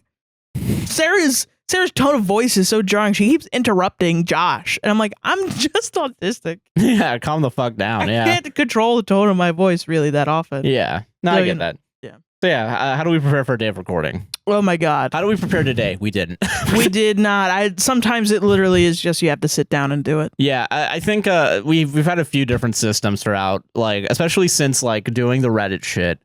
We used to, there's been like 100 different ways of how we do this. Absolutely, yeah. Currently, we have a big Google Sheets big spreadsheet that I made. That we automate Reddit posts specifically, and so we can, you know, look at them, read them, and we have them saved. Yeah. So that way we can read them when we want to read them, and we can get them throughout the week and shit like that. And it's supposed to make reading a bunch of Reddit stories really quick. Yeah. So that it's not that big of a emotional toil on us to scroll Reddit, read all the comments, and then be like, I don't want to.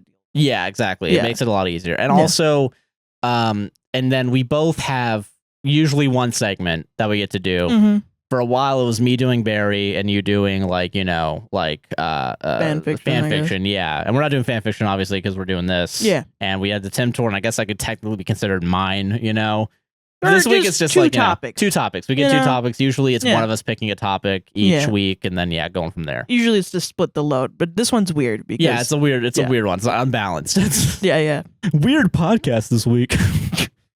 But no, so I mean, we do that, and then I guess preparing for a podcast, we do a warm up beforehand, and now we've been doing Patreon Reddits beforehand too to warm up, get more in the mind space of being able to make jokes and shit. Yeah, and that helps a lot, I think. Yeah.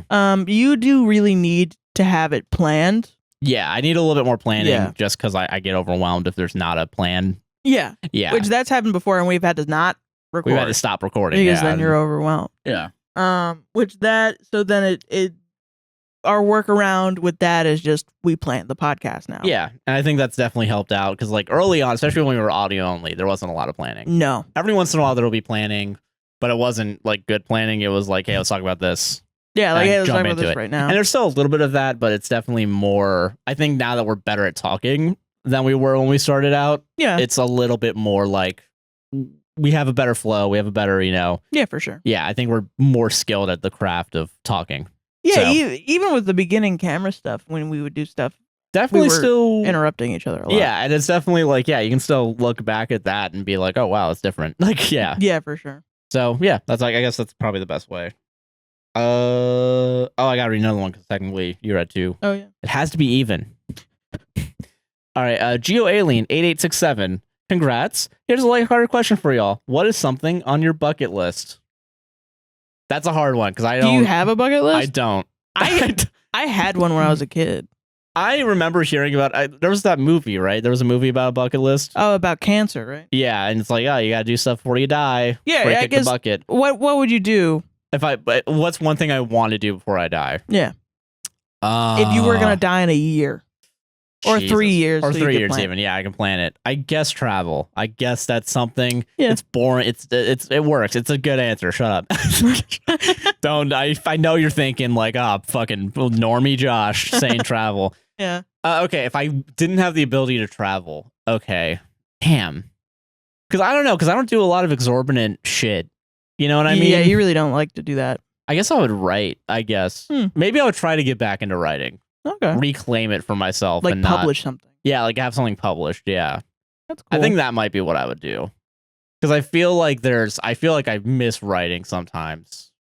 I feel like I don't miss writing too much because I feel like a lot of my writing, especially like early on, was just me saying shit. So now I have this platform to just say shit. I don't have to write. Yeah. But I feel like there is something about like a structure. Maybe like actually try and make like a YouTube channel for like video essays. You know what I mean? That's fucking cool. I think that would be a thing I would do before I die.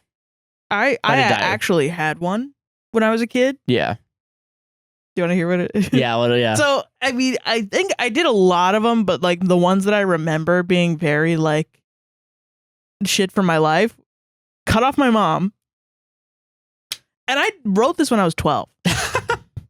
Hell yeah. Never see my mother ever again. So you're already like you're fucking like you're already like getting shit done. Like you I really had a problem because I was like, I don't want to have to deal with this emotional turmoil that I deal with every day. So now but I want to see my family. Yeah. You know? And it just got to a point where it was like, I don't need to see my family. they're kind of, you know, whatever. Yeah. It was cut off my mom. Have a relationship with a woman. Which has not happened. But I've accepted that I'm a little gay, you know, and that's good enough. And I've also had friendships that are like basically relationships. So you know, it's, you know, whatever. I don't need that. But fucking move to London. Oh, really? Okay. And learn the guitar. You've done 2 of those things that you've listed. Then. I've done I guess 3 3 of them. Yeah. So you just gotta go to London. I just gotta go to London. That's it, I guess. Damn. Nice. Yeah. That's fair. Okay. Oh, and I think lose weight was on there, but I don't give a shit about that. Yeah. Damn. Fuck that shit. Nice. All right. Yeah, that's our bucket list. I've solved it. Yeah. But isn't that funny? At 12? That is funny. At 12-year-old. Get that bitch out of here. Get that bitch out of here. This is from Lizzie-WG2SK. What segment has been the most fun for you both? AKA, what's your favorite been so far? I gotta say the wolf story, honestly. Wolf story, I think. Yeah. That's been so fun just to see people be like...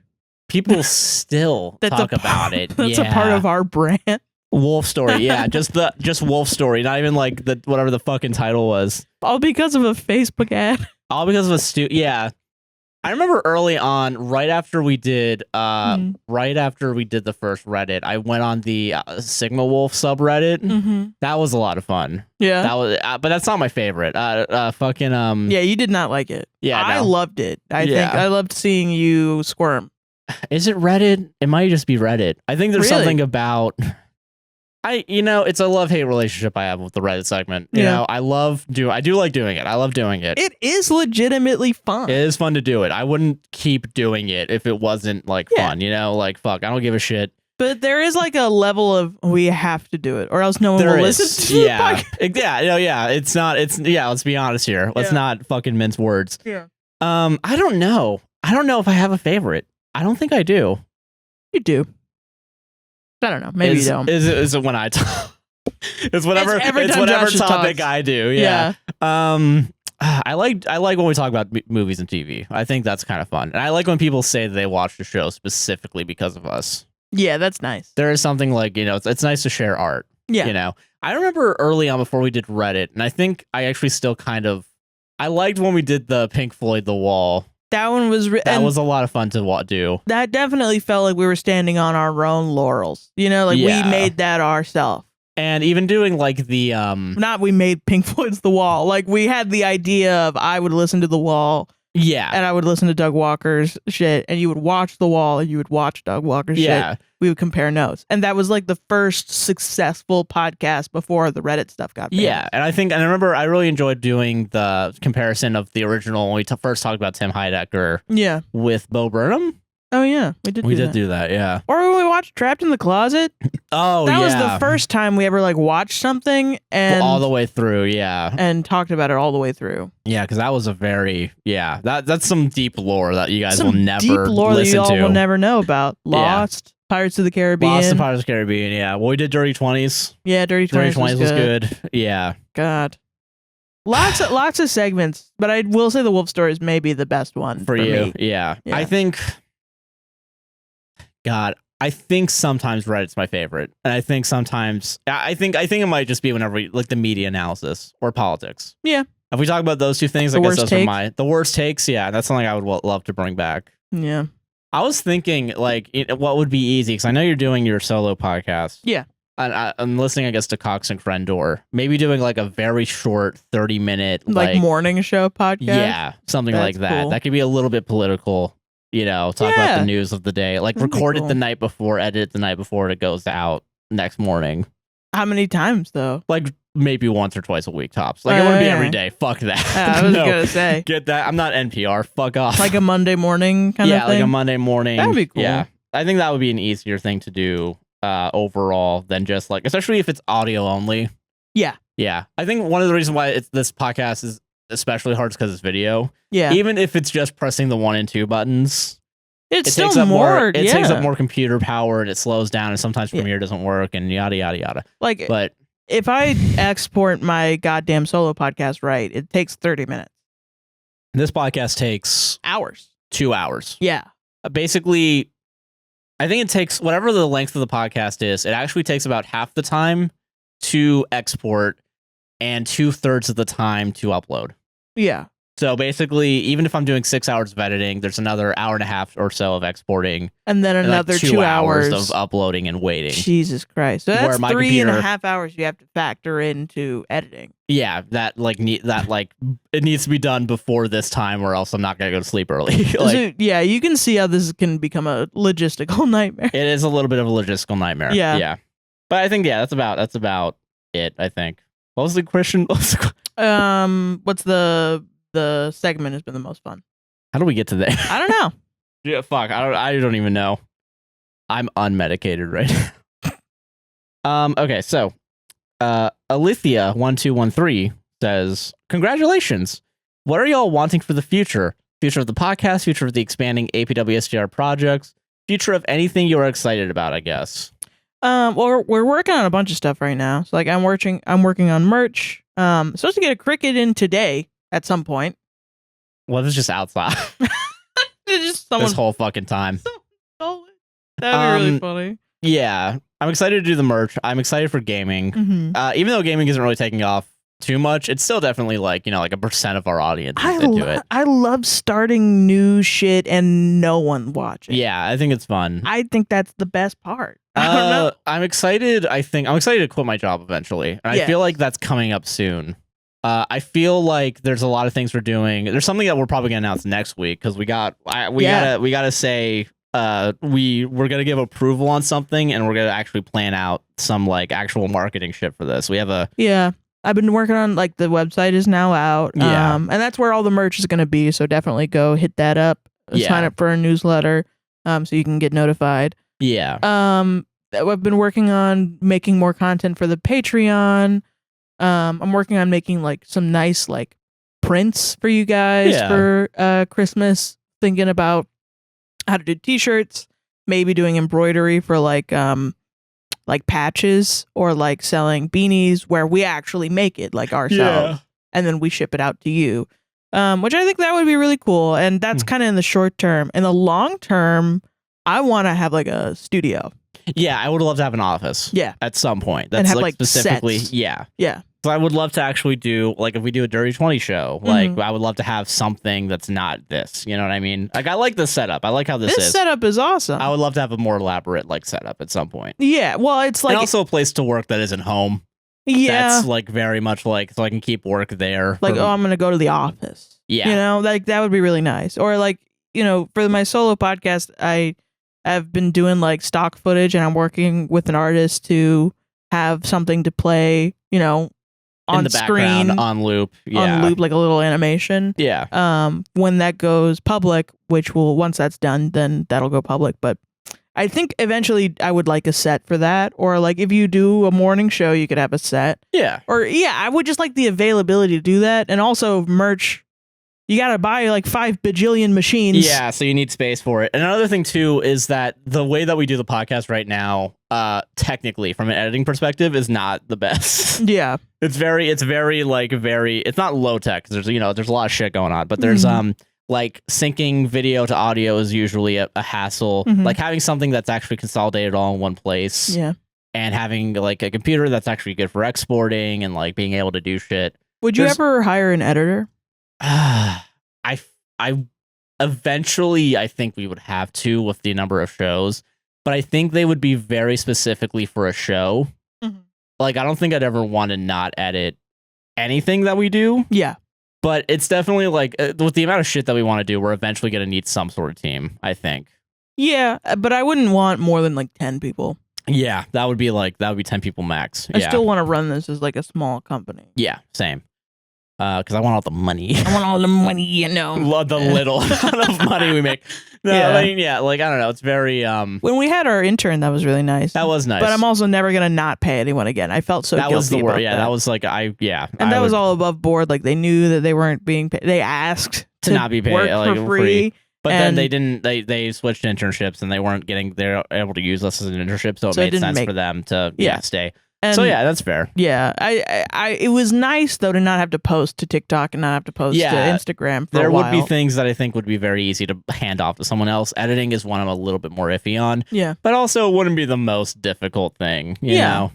And I think like the only thing I would ever think is like I would give them like all the assets and like they could send the timeline back to me. I can watch it through. Yeah. And if there's shit that I would want to cut out or change, I would do it and then that'd be fine. You know what I mean? Yeah, it'd definitely be like easy jobs. Like I wouldn't want someone to feel stressed coming to work. Yeah. And I definitely wouldn't want to be any of the bad bosses I've ever had. Especially when like we have really tight turnarounds. We do. Like it's Monday. This podcast is going on a Wednesday. Yeah. It's got to get edited and exported tomorrow. That's even like if I had a social media person, I don't think I would want one. I would want two. I would want like a team. Especially of social since media we post every day. Pretty much. Yeah. So I don't want them to have to work every day like we do. Yeah, exactly. So yeah, it's very. Eventually, there would have to be like So I don't know. I think maybe that's super long term. Yeah, that's way long. I feel like we're gonna get a location first before we ever get a team. That would be good. Yeah. Yeah. Yeah. Was that my question or your question? I think that was mine. Okay, so I don't remember. I don't remember right now. Okay, so oh no, I did ask. I did ask that. Yeah. Okay. At Crafty Witch 420, awesome name. What is your favorite and least favorite gaming system and why? Ooh. I know exactly my answer to this. Favorite, GameCube. It works forever. I got to credit. Has the most varied games on it. Some of the best games of all time. Paper Mario, Thousand Year Door. One of the best games. Fucking Wind Waker is on there. Ooh, yeah. Fucking all the different fucking Pokemans, Smash Brothers. Like a bunch of shit that's on there. And I have a GameCube that was handed down to me from my brothers who they played throughout their childhood. I played throughout my childhood and it's sitting in our living room right now. It still works. And I could boot it up right now. Yeah. That's fucking awesome. Least favorite? I never understood the Wii U. I never played it. So I never played it either. Yeah, I never understood the Wii U. I think I don't really have a least favorite that I didn't like. Like I think every gaming system that I've had, I've enjoyed. Yeah. Wii U was never one I got into. I liked the Wii. I liked the GameCube. I like the Wii too. I've had PS3 and PS4, not have PS5 because I'm not fucking made of money. No, yeah, I don't even know how to get one. Yeah, like I don't know. So like I wonder if there's still issues with that because I remember early on there were. But like fucking God, least favorite is hard. If I was really gonna be, if I wanted to be a huge dick, I'd be like PC is my favorite. PC is my favorite way to play games. What about the Vita, the PS Vita? I don't think I had the Vita. My brother did.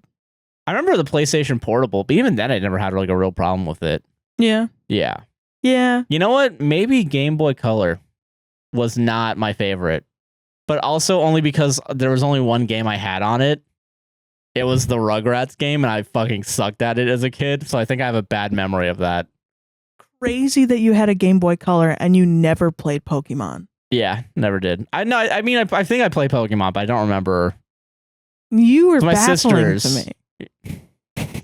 The Game Boy Color slapped so hard. I love the Game Boy. You could play all the different links on there, all the Legend of Zelda. I never had those games. My sisters weren't into them, or they didn't. I don't remember having them. Wild, Yeah, dude. because that was a hand-me-down for my sister, for sure. Well, my Game Boy Color was a hand-me-down from my brothers. I don't know. Yeah. I don't know. That's crazy. Damn. So yeah, I guess maybe that's the one I have least fond memories with, but all the I don't have any complaints. I think the first time I got frustrated at a gaming system that was in my house was the Wii. You know, yeah, The I can buttons agree were with that. Confusing. The motion control sucked ass. Yeah, I will say I do have fond memories with the Wii though. I gotta give credit. There were some Mario Kart where you put in the wheel. Oh, the thing. yeah. That was great. We had a Guitar Hero, and putting the Wii thing was always satisfying. Oh, yeah, that's so true. God. I it was a privilege to have gaming systems. Yes, not it was gonna very lie. privileged, yeah. I think I had I never think like, fuck this shit. You know what I mean? the N64 I had, which was all right. The Xbox I enjoyed, like the original Xbox. Yeah. I remember that. That was fun. I don't know if I'm really I think this is I'm not one picky. of those, No. like, yeah, sometimes people will post shit like, here's some, sensitive foods or whatever. Choose all the foods that you don't want to eat. And that's how sensitive you are to food. And when I read those, I'm like, I would eat all of these things. Yeah, I think I'm picky with food. I'm not picky with gaming systems. They're all the fucking same at the end of the day. Some things are exclusive, and I think that's annoying, but whatever. Like, that's the fucking industry. Even the PS4, like when I've played yours, it's not bad. No, it's fine. I will say I'm happy with a lot of people give shit to the PS4 sound that starts up. I love it. I don't know why. That's probably the most fucked to sound. Yeah. The most people have banged to music is the startup music for the PS4. For sure, yeah. God. Oh, I remember PS2. I think PS2 actually might be my favorite. I had a PS2 too, and that was really nice. Metal Gear Solid was so much fucking fun on that. Metal Gear Solid, dude. My brother gave that to me. I think I left it at my old house. Damn. Yeah. That was a mistake. Definitely. Yeah. All right, but yeah. All right. Aaron Siegel, 6052. If you could have 3 wishes, what would the second one be? Boat. You want a boat? Boat, Australia. It would be infinite wishes, boat, Australia. Yeah. Yeah. Fuck, I don't know. I don't know what I would wish for. Because it's really like hard to just not just say money. Yeah. Because like it's very like, I don't know, because I feel like money would probably be my first wish. They don't give you money though. You're not allowed. Like, from a genie? Yeah. It's a money, love, and infinite wishes. Damn, I would try infinite wishes, and it would fuck me up. Oh, okay, yeah. What I gotta try though. You gotta try, yeah. I don't know. Fuck. I don't know. This is Josh's answer to everything. I don't know. Yeah. I don't know what I don't know. I fucking, okay. Because it has to be something that's important enough that I want it, but not important enough that's not the first thing I want. Exactly. That's hard. It's a hard question. That's why it's boat. Big ass yacht that I can live in Australia. You know what? And I'll deal with the harbor fees. I know. I get it. The gas. You know what? It's either I would have to go with a car that would never break down. Okay. Or a train. Or a train. You own a train? I own a train. Absolutely, you would own a train. Free Uber rides. Never have to drive myself again. Okay. That's a practical one. I think that would be, Yeah. Uber, contact us. I would love you. It would be so funny if Uber was like, all right, here's a card. You can use it whenever. And then I'm just like, all right, bet. And I use it and I tip like $5,000 every time. Yeah, that would be awesome. Just to fuck with them. Holy God. shit. Like Uber. Yeah. But yeah. So yeah, it had to be something about like making it easier to travel. Okay. Yeah. You do like traveling, but you don't like the process. Yeah, it sucks. I fucking hate it. You really do. Hate it every fucking time. You would rather just stay here, but you really want to travel. So yeah, it's hard. It's hard to, Private jet? that has 0 gas emissions. That's okay. That would be good, actually. Yeah. That would be nice. The first wish would probably be a computer that self-upgrades and never breaks down. A lot of shit. That is so true for you. Yeah. That really is. That computer over there could just stop fucking breaking. And I can go back to playing Apex on the lowest settings. So that'd be great. Thank you. That's hilarious. God. So yeah, I think that's probably my second wish, though, is the transportation. Awesome. At ShaunArcanine, congrats. Will either of you consider trying to play Pokemon Unite? This is a Sarah question. Sarah, this is all you. So I had a toxic 2 weeks playing Pokemon Unite when it came out. You were I was yelling like- at children. I just gotta drop that now, just to save my ass. I try all the free Pokemon games because I fucking love Pokemon. I tried it. I didn't know it was a League of Legends dupe. Josh had to come over and be like, "You are playing League of Legends, But Pokemon, yeah. but Pokemon." And I was like, "Oh, I think everyone that even remotely games either has at least a 2-week stint playing some sort of League of Legends based game. Yeah. You know what I mean? yeah." And after those 2 weeks, you really make the decision of like, am I going to do this For the rest of my life, or do I go back to playing regular games? Yeah. And smashing puss. Like, yeah. You know, like, yeah. And Pokemon Unite is not bad. It's No. definitely like a watered down League of Legends, but it irritated me to the point where I was screaming at the top of my lungs at 2 a.m. at my TV at 8-year-olds. Like saying like, I know you're 8 years old, but can you please just rush the middle? Like, can you please? Yeah, exactly. Yeah. Yeah. I used to play, there was a Heroes of the Storm in high school. Mhm. Another toxic thing I did in high school. Yeah. Yeah, I remember playing that a bunch. I remember getting pissed off a lot. I remember getting slightly good. It's something about it. They're made to piss you off. The competitive games can really, like, it kind of, like, when I played Rocket League for whenever I did. played Rocket League too. I was fucking around and I was fine. But I was getting, like, Yeah, you I would would get pissed off, yeah. But I fucking Something that's about the only competitive game I've ever played that I'm like gets under my skin. Yeah. Really bad. I don't even get that irritated with, like, Apex. That's just a fun shoot 'em. Yeah. Fun shoot 'em. Fun yeah. shoot 'em. But yeah, I will because you asked this. I am going to try it again. For a one shot on the gaming channel. Yes. Yeah. And you'll see my wrath. Your rage. All right, I'm gonna do Instagram next. All right. Oh, you're doing Instagram and then we'll save Twitter for last? Yeah. Damn. All right. Sounds good to me. I think you do it. I got it, though. Yeah.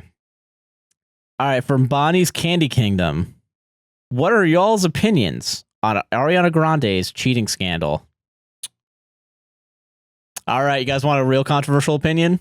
I don't know jack shit about it. You don't know jack shit about Well, it? I remember watching the Ethan Klein go over it on a PowerPoint. Yeah. I you guess, know all about but I don't remember fucking any of it. Yeah. It was in one ear and out the other for Okay. me. That's how women talking. bitches be talking. Well, I don't know. Fuck the SpongeBob guy. Am I right? Like, that's probably about it. Yeah. I just think people cheat all the time, Yeah. especially famous people. Yeah. I don't know. That's just my opinion. I'm like, yeah, I don't. It's not like I'm not shocked. I never really had any opinions about Ariana Grande, other than sometimes I like her music. I'm weirded out by people's like obsession with Ariana Grande. Yeah. Like, I don't like that she kind of race baits weirdly. Oh, yeah, for sure. That's fucking weird. I think people are bringing up the donut thing more than her like pretending to be different races throughout her career, which I think is Yeah, really weird and That's funny. very weird. I think she did a good job in Victorious and Sam and Cat. I liked her acting. I think she sings well.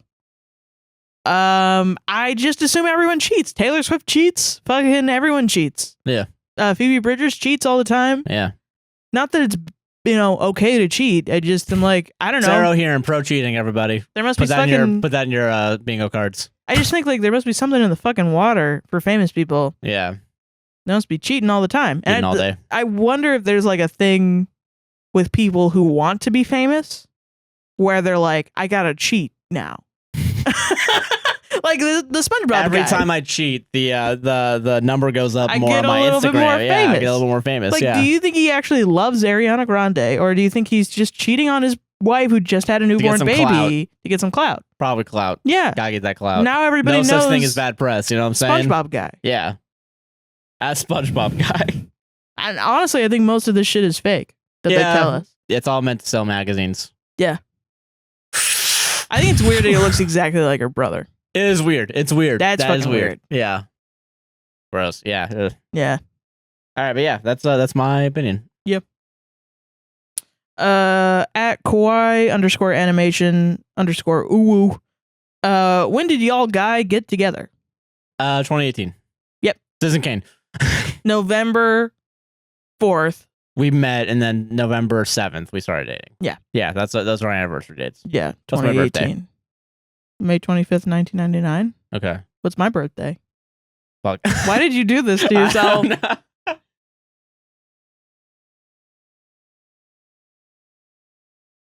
September 20.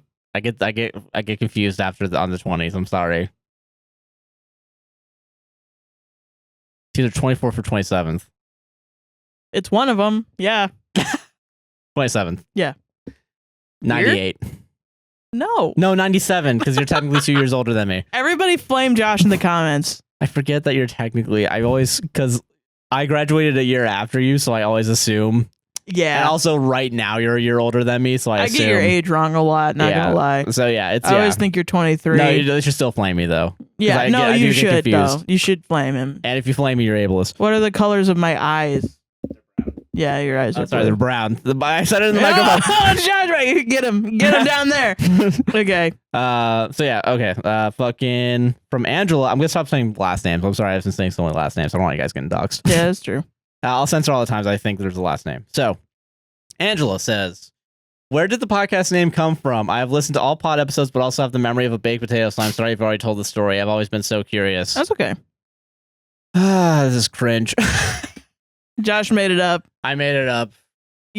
So if you all right, if you look at the classic logo, which is currently the logo being used right now, there you would notice. Why does this sound like a Five Nights at Freddy's? Like, so if you look at this episode, yeah, this is a very lore centric episode we have to do. If you look at the podcast logo, you might notice that it kind of looks like there's a word spray painted, and then the word podcast is written in black, and everything else is white lettering. And it's meant to be a baby will save this relationship, but which then you cross out was a phrase. Yeah. Or you told me like people say like, let's have a kid and say a kid will save this marriage. You know what I mean? But I don't think that is a phrase. No. I don't think people walk around saying a baby will save this relationship. It's not a phrase, but I think people think that. I think people have had kids and that'll help their relationship. Yeah. So I decided to go off of that, but instead of a baby, it's a podcast. Yeah. Like so it's a podcast will save this relationship, yeah. But no one understands it because it's not really a phrase. It's stupid. I genuinely, when you came, and maybe this is ADHD and autism interacting with each other, but you came to me and said, what if we call our podcast, a podcast will save this relationship? And I was like, what do you mean? And you're like, instead of a baby will save this relationship. And I was like, yeah, that's a phrase for sure. I know that. Yeah. I know. You're not. Don't test me. I'm not an alien inside. Yeah, no, yeah. So I think that's why. That's why it's titled that. Yeah, and now it's only kind of worked because we do a bunch of relationships and Reddit posts. Yeah. So it kind of works. It did. Yeah, it fell in our lap. We used to just talk about bullshit. Yeah. Like every other podcast. Yeah. Now it makes sense. Now has a focus and there's a little bit more. Yeah. But it's good. It has a good acronym. Yeah, APWSTR is like it kind of like falling into that is pretty nice. It feels like a nice radio. Exactly. Name. And so that's why I think it works a lot better. Especially now that I most commonly refer to it as APWSTR now. So like You know. Yeah. I am talking a lot. I am also like my voice is still a little bit fucked from screaming at we did scream a lot. Hot pass. Just yelling that every time. Oh, something about the Tim show that I forgot to mention. I really liked during the music when he would refer himself as a god. As a god? I'm your god now. I'm your god now. Get on your knees. Yeah. Get on your motherfucking knees. Scream at people to get on their knees and pray to him. Yeah. It was awesome. At the Ginger Who Paints. What is Sarah's solo pod called? Love you guys. So thank you for asking this question so I can schmooze a little bit. My solo pod is called Thus Spoke Zarathustra off of Friedrich Nietzsche's Thus Spoke Zarathustra, because it's basically just me looking at humanity and throwing up. Nice. and throwing up into a microphone. Yeah, about it. and currently it's on Patreon. These are all Nega episodes, like Yeah, they're less like than zero. Yeah, less than 0.01 episode 0.01. Yeah, yeah, they're never gonna come out publicly. They only will stay on Patreon, and then once we have everything for it to go out, it'll all come out publicly on my YouTube channel, which I can put down in the comments below. Actually, yeah. All right, that works. Or in the description. Sweet. All right, from Mary. Yeah. What movie will you never watch again, even if you are offered an obscene amount of non-taxable money? After Earth.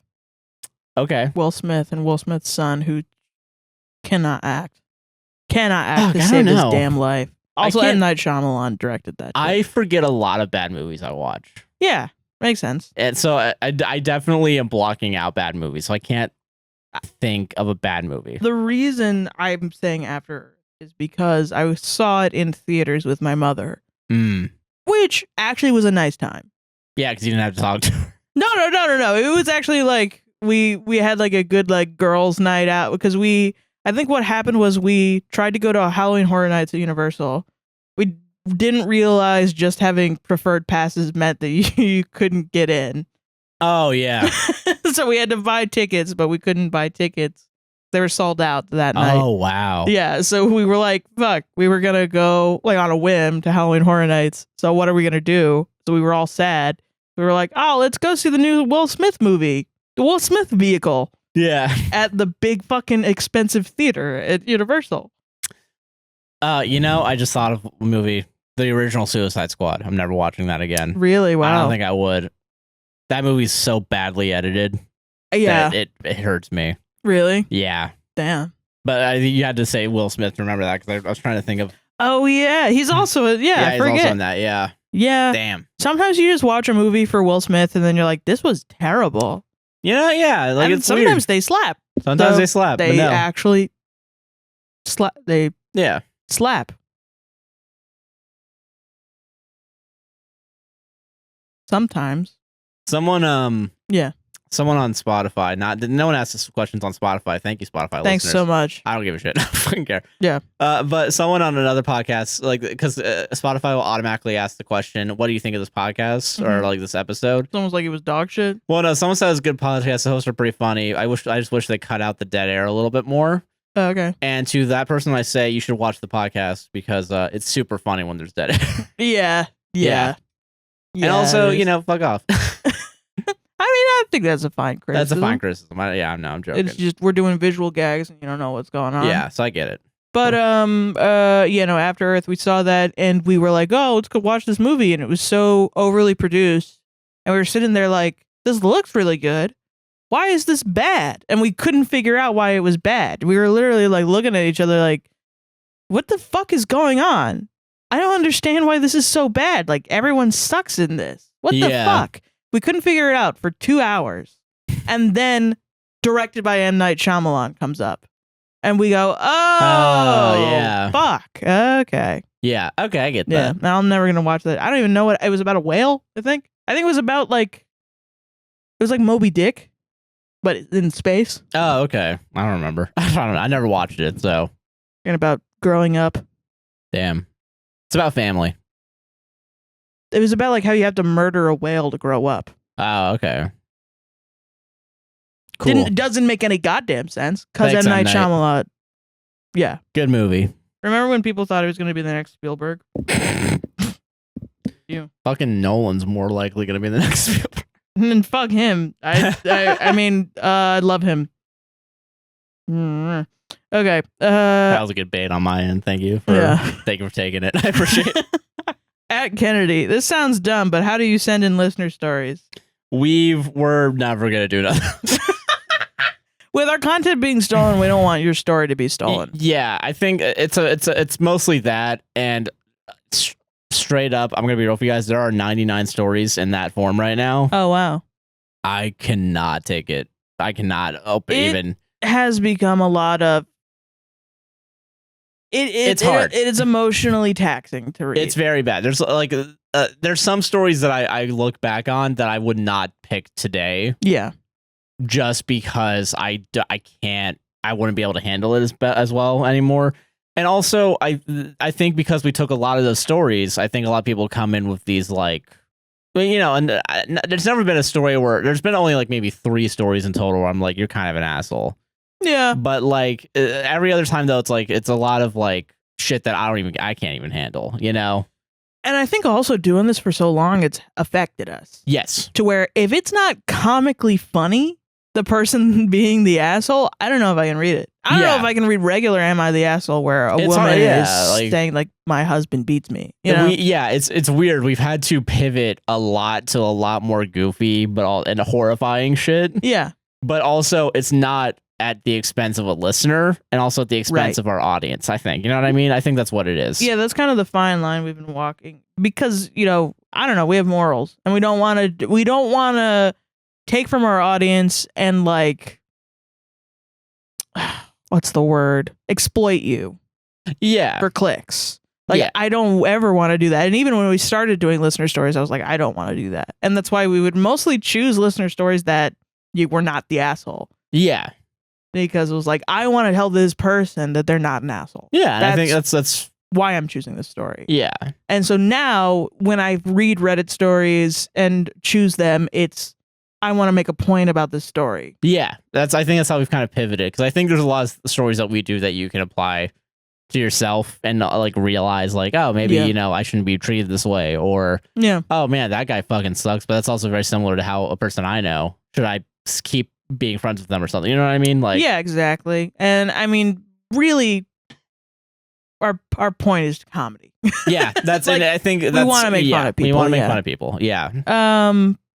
Yeah, and if you post your shit on Reddit, like, I don't know, I will not even choose a Reddit story that's like, don't post this on, sometimes now they'll say like, don't do this on a podcast, or don't post this to a different subreddit, or don't post this on Twitter, because now these stories are being plastered everywhere. Yeah. And people want to just be able to post their stories.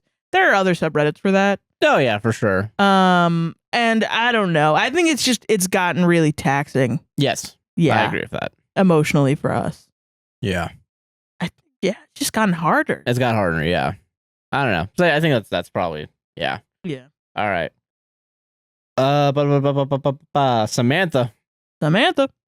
This one is kind of deep, so if Sarah doesn't feel comfortable doing it, I totally understand. So I thought I'd ask someone who doesn't have a relationship with my mom, how do you deal with the sadness and societal guilt of not speaking to your mom? It's really hard.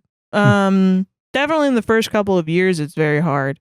Because I think I see some dumbass Twitter takes about this sometimes, where people are like, people are cutting off their families left and right just because they feel like it. And that definitely is from the point of view of someone who's been cut off for being abusive. Yeah. Because people aren't doing it left and right. That's just false. That's not. Yeah, not willy-nilly. Yeah. When you cut off your entire family. Yeah, it has to get to a point. You're inflicting trauma on yourself. Yeah. Like, now you have to go through the grieving process of never possibly speaking to them again. Yeah. As if they had died. Yeah. And I went through that for a year, and also through COVID, where I was alone completely. And it was really, really difficult. It was really some of the lowest mental health shit I've ever had. But it was also, I knew instinctively, which was the reason that I did that. I knew that if I had these people in my life would be worse. Mm.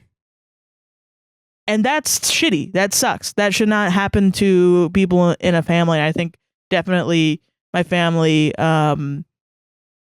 is a victim of sort of individualist culture. Like, we're all spread out. We don't really have, from what I remember, like, it was like, maybe we come together with Christmas, but I don't know, if my brothers don't feel like it, they won't come. Or, maybe we'll be together Thanksgiving, or maybe we'll be alone. Who knows? It just kind of depends on what everyone's up to. But there wasn't a real need that everyone be together, Yeah, I get what you mean. And love each other. Yeah. And even when they were there, they would just play video games. They wouldn't really be like, oh, let's all hang out and love each other and have fun. It was mom yells at you, and then you're like, Mom, shut the fuck up. And then she starts crying, and then she's crying at you in the middle of a fucking sushi place because we have to eat. So then oh, okay, I guess we'll go to a fucking movie and sit around, and I guess that's Christmas. That's it. Yeah. It just the family ties just kind of separate more and more and more. Yeah. It almost felt like being a family was like a kid thing. Like there's some shit that you do when you're a kid. But once you turn 18, go to work, get out, baby. And who cares, about coming together? And maybe they do that now. Who knows? Maybe it was me. Maybe I was the reason that, whatever. And societal guilt, it definitely hurts when people are like, oh, but that's your mom. But what you have to realize, listener, is that person is a fucking idiot and they don't know anything about you. Yeah, they'll never know anything about you. You know what I mean? Like, yeah. It's just if you say sometimes moms are bad, they have to think maybe my mom was bad. And then they have to a panic attack and then unpack their trauma. So, and also seeing you be successful cutting off a family member, they're going to feel like, oh shit, I have to deal with my parents, blah, blah, blah. And then they have an emotional reaction to you and they feel like they have to push you into a box for their life to make sense. And fuck that. Yeah, okay, I agree with that. Fuck that. Eventually it just becomes like oh, go fuck yourself. I know I'm right. Yeah, exactly. You gotta be a little bit steadfast in your... Yeah. Like, you don't know my family. And also the crazy dichotomy of people saying that and then turning around and being like, oh, that was your mom, blah, blah, blah. And then you're like, well, yeah, but my mom did this, this, this, this. And then being like, oh my God, that happened? And then you're like, yeah, no shit, bitch. Jesus. That's why I don't talk to her. She's fucking crazy. Yeah, I get you. Holy crap. Yeah. I don't know. That's just kind of it. Nice. I feel that. Yeah. Yeah. Solved it. Oh, yeah. I got to know the next one. Yeah, you're the next one. Yeah. At Milo, what were the first fandoms that y'all were quote unquote officially part of? I feel like Sarah's going to say Warrior Cats and Josh is going to say that he doesn't remember. Fuck off. However, I yearn to be proven wrong. Love your pod and congrats on 10K. You yearn to be proven wrong? I don't fucking remember, bitch. I think it probably was Warrior Cats. I'm not gonna lie, I was like 10 years old and I'm writing role playing on forums. I don't want to admit this, and I kind of do want to say I don't remember, just so I don't have to say this publicly. It was probably Harry Potter. Oh, actually, yeah, you're right. It was Harry Potter. Probably Harry Potter. Yeah. Because no, it was Warrior Cats. Warrior Cats was before Harry Potter. Okay. But Harry Potter was close after. Harry Potter, yeah, because like I grew up in a Harry Potter household. Yeah, for sure. Your sisters got the Deathly Hallows tattooed on them. Yeah, with my mom. Yeah, with your mom. Really cool. Yeah, yeah, and so if it's not Harry Potter, if there's one that I would say that like, well, you like went to the book thing, the midnight releases, and which me too, but it was like the thing to do if you were a white nerd. Yeah, if you're in, suburban family in 2007, whatever it was. Yeah. Yeah, like fucking, yeah. So I remember that. I think that has to be the first one that I was really a part of. I'm trying to think of like, what do I feel like I'm in a fandom of now? I guess Community would be the next one that I feel like I kind of got on my own. Yeah. Even though I watched it with my family, I feel like I was the one in the family that really like took it in. They definitely talk about it like they were watching it for you. Yes. Yeah. Josh wants to watch Community again. It's Thursday night. God damn it. I just want to watch The Office. But now I got to get here an hour early. Awful. But yeah, I think genuinely, yeah. I think probably Harry Potter and Communities I'm still a fan of. I'm still part of the fandom of that. Same, yeah. Fuck Harry Potter. Fuck Harry Potter. Yeah. I think definitely Warrior Cats when I was like a teen. Or not even a teen, a preteen, like a 8 to 10. Like I should not have been on forums.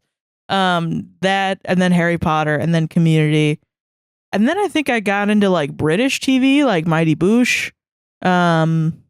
With Noel Fielding, IT Crowd, and I started watching like stand up and diversifying my content. Yeah, I feel that. But I had friends in the that were into like Super Hulock and everything and were on Tumblr and talking about stuff like that and tried to make me watch Doctor Who, and it was fine. You weren't into it. Well, it's hard to get past the first episode for the modern Doctor Who. Oh yeah, I get that. It's just a hard thing to get into. That's fair. But I'm sure it's fine. Supernatural I've also tried to get into. Yeah, I even tried getting into that because I got it made Supernatural made The Boys. Yeah. Yeah. And also has the hot guy that was in season 3. That was Soldier Boy. Oh, yeah. And it's got Dean from Gilmore Girls, too. Yeah, they're good. Jensen Ackles. Yeah. Yeah. Yeah. Hell yeah. I know there's an angel in there that he's gay for, right? I hope so. Hell yeah. I think actually it was canon. I think the fandom bullied them into making it canon. Sweet. Yeah. Okay, so this comes from Kailey. Any other thoughts on that? Sorry, I just kind of that's one. Okay, cool. Solved it. I keep forgetting to solve it. That's why I did solve it at the beginning. So yeah, some of you guys are getting extra solvents, and that's fucked up. Kailey, what are your plans getting out of Florida? By the way, love the fireside chat. Great idea. Awesome. The fireside chat is something Sarah does every week on Patreon, just so you guys know. It's just basically what we're posting that week. Yeah, it's me basically telling you like a behind the scenes of specifically what we're doing, and then you can comment on it, and I'll respond to your comments in the next fireside chat. Yeah. So the Patreons kind of have a little bit of like, they're able to suggest shit. Yeah. To make stuff happen. So you have a little bit more staying power. You know what I mean? Yeah, I get you. Yeah. All right, so what's our plans to get out of Florida? I have to graduate from college. We have to start there, and we need to save up a lot of money. To move out of the state. Out of state, yeah. We have family. We have to look. We also have to travel to look at places. Yeah, because we don't really know where we want to go. Yeah, and it's hard to pick because it's either East Coast or West Coast. Mm-hmm. It's either we go up to Northeast. Definitely a blue state. I can't handle a red state anymore. I just fucking can't. We wanted to go to Massachusetts because it's pretty progressive, but it's also very expensive to live there. Yeah, and I have family in Massachusetts right now. Yeah. There's even North Carolina's technically family on the there. list because I have family there, even though I'm not really. They're living in a blue city in a red state. Yeah, which listen, if someone's living in a blue city in a red state right now. Well, yeah, but we're in the most fascist state ever. Yeah, exactly. That's true. Yeah, so I don't know. Maybe it would be okay. Maybe, but yeah, it's difficult to like really figure out. We were thinking LA for a little bit. I don't know, man. I don't know anymore because it seems like there's something wrong over there. You know. Apparently, we're paying LA prices right now. So it's like, well, fuck me. If we're doing that, we might as well go and live in LA. But yeah. Apparently, there's something in the water. All the groomers live out there. Yeah, so it's like fuck. You know. But then it's also like it's where the industry is, so it's like, damn it. Yeah, but you could do YouTube anywhere. That's true, and there's also New York if we really. Yeah. But I just don't want to live in New York City. Yeah, I feel that. So maybe around. Yeah. In the Northeast, I wouldn't mind doing that. True. So I don't know. It's hard. It's hard to fully figure out. There's a lot of pre-planning we have to do. It'll definitely be years. Yeah, it'll definitely be in a few years. But like, if it really comes down to a point where it's like super dangerous, we would probably have to make a lot of on-the-fly decisions. Yeah. I hope it doesn't come to that. I don't think it'll come to that. I don't think so either. But it's not zero the possibility of that happening. No, you know? yeah. So yeah, it's hard. It's hard being in Florida and just kind of like being here. Yeah. So yeah, I don't know. We definitely have to get out at some point. I should graduate by 2025. Yeah. So that gives us 2 years to really plan and figure out how long we could stay here for. Yeah. And also it's hard too, because like if we want to have an office, we have to get a lease that's somewhat within. Well, I mean, from what I've seen of office leases around here, they're not for more than a couple months. So it wouldn't be so bad. That's true. It's just moving in, moving out. Yeah, it's a lot of work. Moving up to somewhere and all the logistics of that. Trying to find an apartment where they're like, you need a job here, and then, or you need to make 3 times the rent here, and or we buy a house. Yeah, right. Which is like, oh, that's a whole other fucking bundle of sticks. You know what I mean? Yeah, exactly. Like, yeah, it's just really, it's hard. Yeah. Yeah. So I don't know. We're figuring it out. We're figuring out the I think the podcast is our only ticket out of here. High key, yeah. So yeah, but it's that really. All right, our one question on Twitter from our last question as well @VeganMao. Congrats, spooky season is upon us. So, question: do y'all believe in ghosts? No. Just straight no. I don't know. I guess I don't know. I feel like I'm agnostic, so I don't fucking know anything. Yeah, but you're more into like believing in. You're okay. I'm an atheist. You're an agnostic, which means that you don't know. I'm more probability of me being right. For sure, there's nothing. Yeah, all right, you're for sure nothing. Yeah, I don't know. I guess I don't know. So you're more likely to believe in ghosts, which I think is interesting. Yeah, I guess so. I feel like, okay, I think genuinely. Yeah. You know, like if it's late at night and it's dark out, and you feel something like on your like thing. You know, you feel on something your penis? Yeah. When I get hard, I think it's a ghost. No. Okay. No, I think like if you like feel like an eerie sense of like I don't know, like something's like behind you and then you turn around, there's nothing behind you. I think it's just anxiety. You know what I mean? I feel like it's just like fucking. That's more pragmatic than what I think. Yeah. What do you think? So I think it would be weird for me to believe in ghosts because I'm an atheist. Yeah. But I've had spiritual. This is so contradictory. I don't know. I've been an atheist since I was a kid. Once I realized you could be one. Yeah. I was like, well, that makes more sense, you know? I don't know. When my dad died, the night after, I had a dream that I was working at my job because I was so worried about taking bereavement for my job. Isn't capitalism fun? Isn't that a good thing? I thought I was going to lose because that was my first job. I had never had to deal with that. Had to deal with that before because it's, you know, it's a crazy situation. And I think also I did get retaliated for taking bereavement. People were mad that I got it because a lot of vacation was like not approved at that job. So people were like, why did she get it? And I had this weird thing with my supervisor, so they thought I was like fucking my supervisor to get PTO time, which I think is so funny. Awful. Yeah. And then they would like make fun of me behind my back while I was like breaking down crying because my dad was dead. Jesus Christ. It was right now it's funny to me, but back then it was literal hell. Oh yeah, for sure. And that's the only job I've ever walked out of because of that. And they had to walk me out. Really? Like I was a criminal. Which makes no damn sense. I was 19 years old. Yeah. But yeah, fucking I had a dream that I was working in my little cubicle and I was, you know, chilling and someone behind me came up to me and hugged me. And it felt like my dad. And I was just like, you know, and then moving on. So I don't know if I believe in ghosts. I think definitely it could be like my brain was like, it's okay. Yeah, I get you. For the first time ever. For the first time ever, like my brain doesn't do that. My brain would rather scare me and bully me.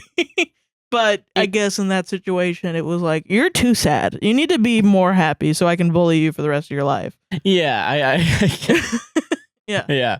I don't know. Yeah, I guess I don't know. I don't believe in ghosts, but I do. I believe that we all have like, we put an energy out into the world that's gone when you die because it's gone, but like it still lingers in people around you. You know, like that's nice. You know what I mean? I think that's kind of what I believe, which is a really good excuse to not be a shitty person. Yeah, because if you're gonna be a shitty person, you're just gonna be a negative asshole. Yeah, no, you know? For sure, definitely. I think I guess it's just vibes. That's what I believe in. No, yeah, that's kind of how it was. It was like either this is my brain trying to tell me that everything's okay. Yeah.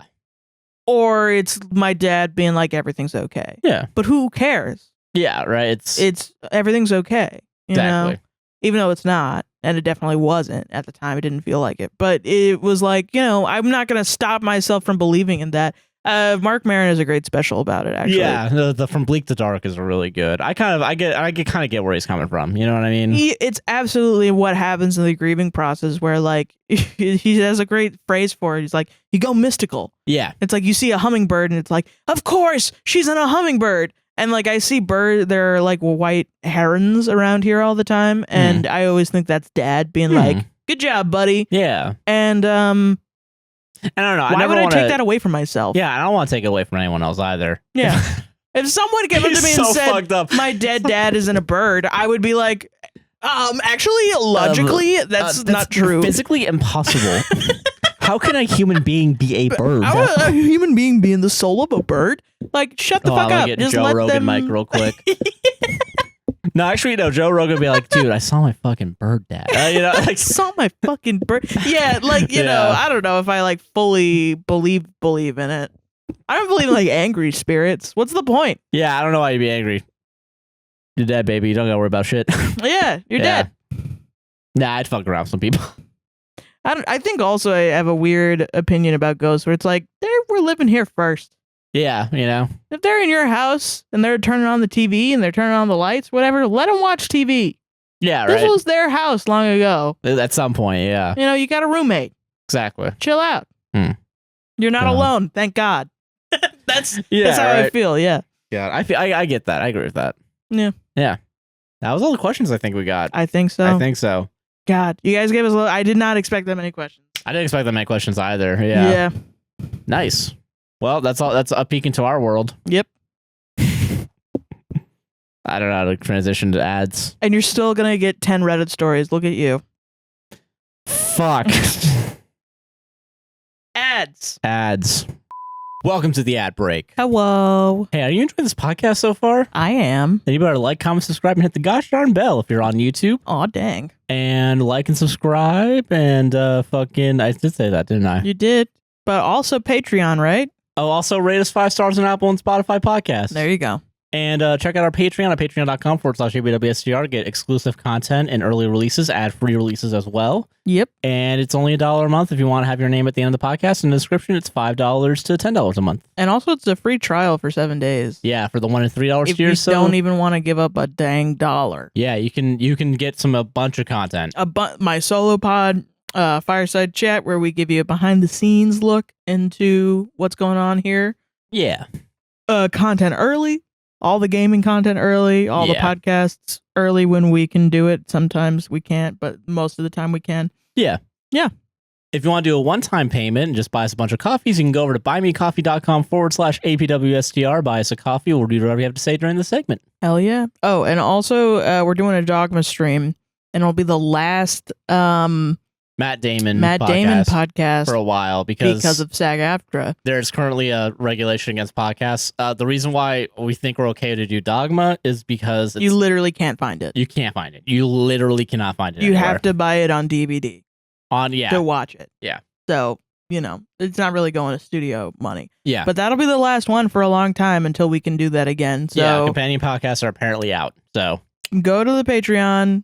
Subscribe to the Patreon, do the free trial so you can get into the fucking Discord so you can watch it if that's something that you want to do. Exactly.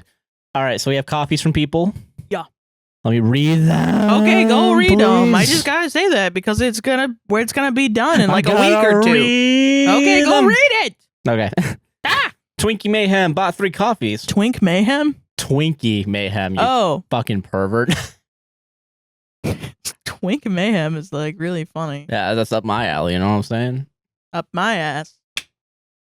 Nope, I'm in their app. All right, so Twinkie Mayhem bought 3 coffees. Thank you. Thank you so much.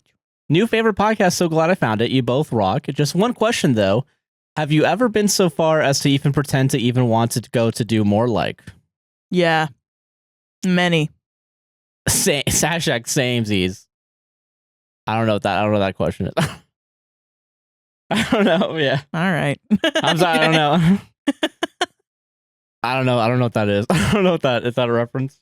It's just saying words. Saying words. Maybe. But maybe it is a reference. I don't know. I was just like, I don't know. Yeah. Same. Yeah. Same. Many time. All time. Okay. All right. Yeah. Noah and Kat bought 5 coffees. Thank you. Thanks so much. Hi, Josh and Sarah. Hello. My girlfriend Kat and I have been listening to your podcast since we discovered it a few months ago. We like to pause after y'all read a Reddit story, discuss it ourselves, and then turn the podcast back on to get immediately validated by your similar opinions. Hell yeah. Thanks for the pod and hope you enjoy the coffee. Thank you. Yeah, thank you. Our pleasure. That's cool. That's nice. Nice little group activity, pausing. Yeah, that's kind of cool. Like when you're doing a school video. Yeah, I was going to say, do you think this is in a college where it's like in a philosophy class? Pause and discuss amongst yourselves. All right, let's see what these 2 idiots have to say now that you've all come out to your conclusion. All right, so did you guys think that now, how do you guys feel about your position after they have argued their position? I can't wait until you disagree with us. Yeah. Once. Yeah, it's going to happen. Yeah. This episode. This one. Yeah, this one. Yeah. It'll finally happen. But yeah, thank you very much for the coffees. Thank you so much. Yeah, there's merch in the description down below. Our gaming channel's down below. Go check that out. Yep. And yeah, enjoy the rest of the show. I think that's everything. Yeah. Bye. Bye. All right, so welcome to the Reddit segment. Welcome to the Reddit segment. Sarah, you got Red stories for us? I do. Let's go. Come on. We got no an hour whammies, and 52 Okay. stories. So we have an hour 52 minutes left of recording space. Let's go. Barreling through it. Doing this fast. Fast time. Fast and furious. Fast times at Ridgemont High. Oh. Okay. Am I the asshole for checking my husband's dash cam footage on his car without his consent? Ooh. I, 34 female, live with my husband, 37 male, and daughter, 7 female. My daughter and I recently went on a short trip out of state while my husband stayed as he had work and was supposed to look after our dog. On the last day of our trip, we got a call from my husband who was acting distraught and said that our dog Ellie had run away and he could not find her. He claimed she just bolted away from him in the park into some bushes and he could not find her. Our dog is quite small, a mini poodle mix, and almost 13 years old. Aww. She is still active, but it is really unlike her to run away from us, and I was suspicious but chose to believe my husband, and me and my daughter were in grief but did not want to blame him. Oh my God. When we came back home, he seemed surprisingly okay, unlike us. Ever since the pandemic, my husband started working from home, and he has always been annoyed at how much attention we give Ellie, and hated how Ellie begged to sit on our laps and his while he worked.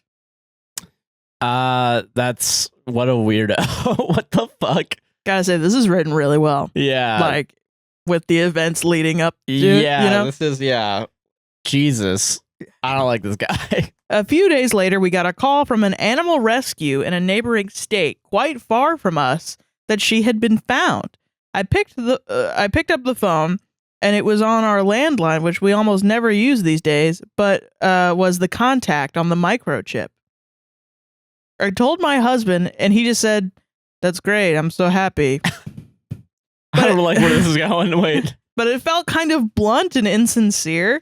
I said it is strange that she got so far, and he responded that someone must have stolen her and then abandoned her. This made little sense to me as to why that would happen. When he was out with...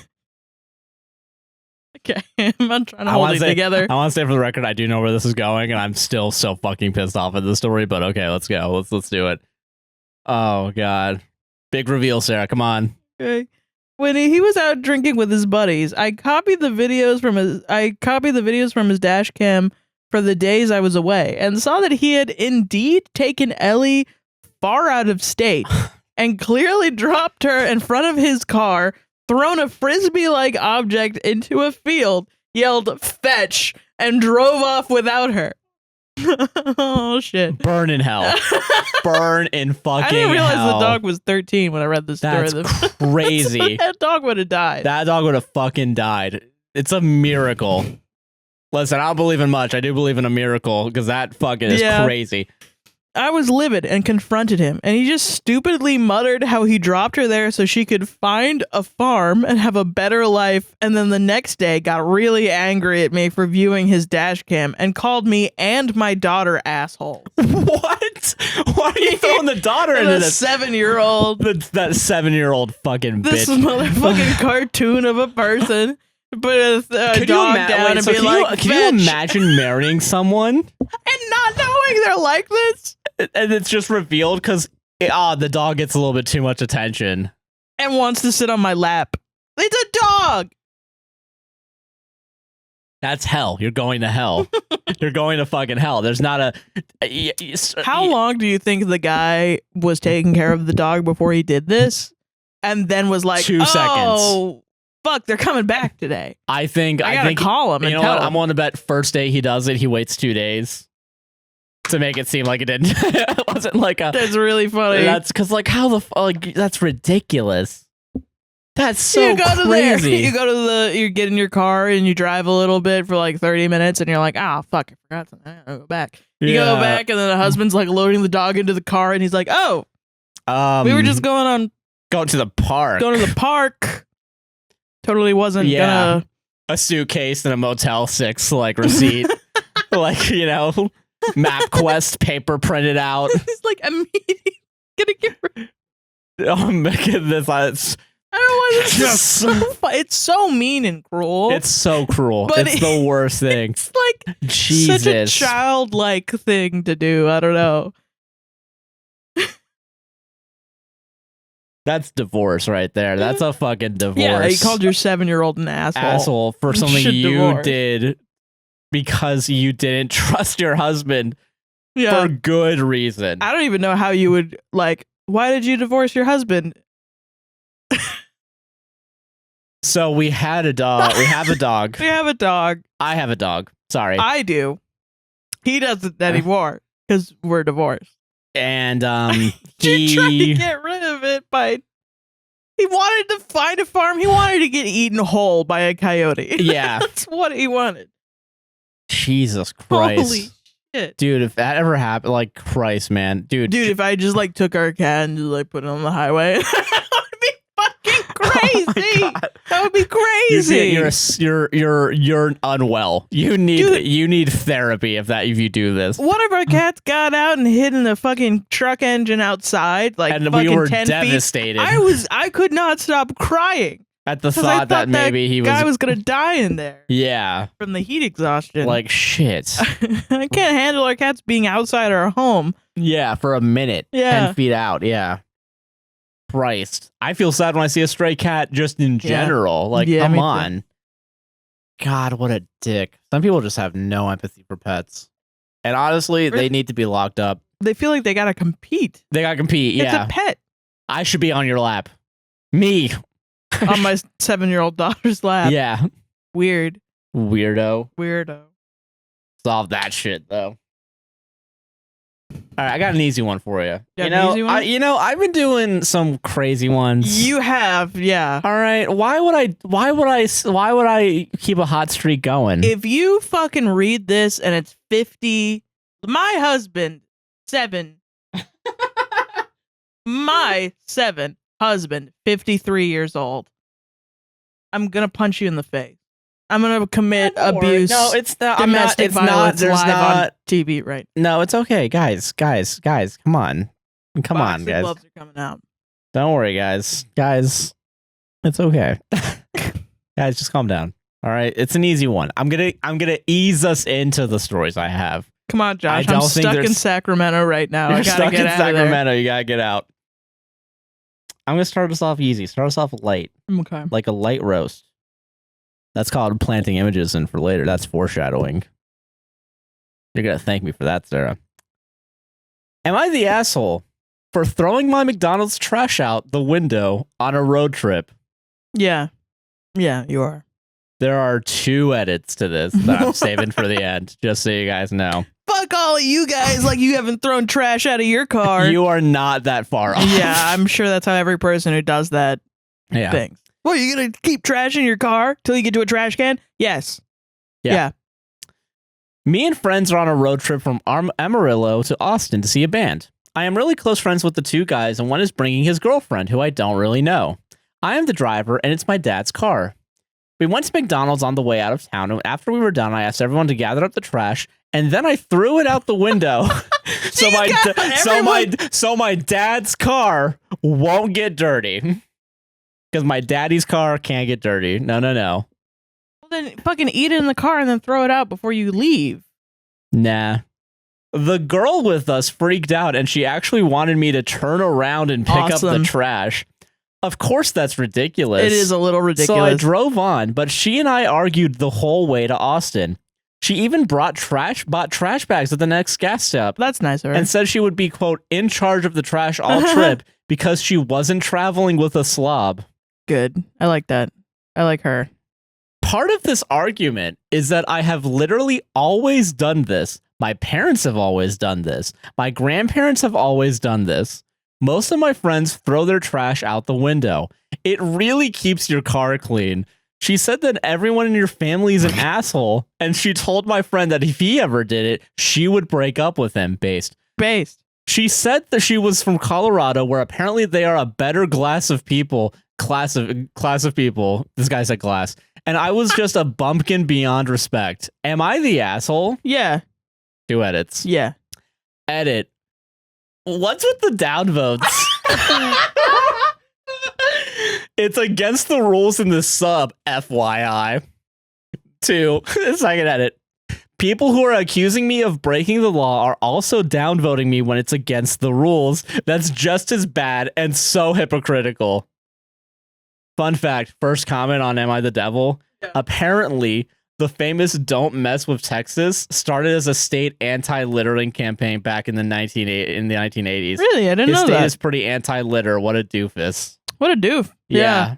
It's time to break that generational curse and stop throwing trash on the highway. Dude, people are fucking crazy. Stop doing it. You know, and it's one of those things, you know what? It's a rich person's crime because it's just like you got to pay a fine. Yeah. Yeah. And if you're like, you know what? $250 just to keep a car clean? Bet. It's just wrong to litter. It's just wrong. Yeah. Like, fuck off. Yeah. Don't fuck it. It's the easiest thing to not do. Just because everyone else in your family and people that you know do it doesn't make it a good thing. If they all jumped off a bridge, would you do it? Yeah, exactly. It's a very classic thing. This fucking lady was awesome, and I love people that are like, go back and get it. Go back and get it, yeah. That is really funny. That's crazy. I think we've had trash recently thrown on us. Yeah, we did. People just literally do it. From Tampa, because people from Tampa suck ass. Yeah. Yeah. Well, I mean, it's also, I always think like it's dangerous to have bags blown at you while you're driving. Yeah, and like, you know, I don't know. I always get worried whenever there's like a shit in the road because like, I don't know. I have it's probably not a realistic fear, like something's gonna get caught underneath the car or something, you know? I think a lot of people have that fear, yeah. You know, because I know, it's like, fuck. I don't know how realistic it is, but I mean, fucking, yeah. Just anxiety on the road. Yeah, exactly. Like, fuck, I had a dodge. God, shit. it's another thing too, and it really just kind of shows the self-importance of like, your car has to be this pristine fucking thing.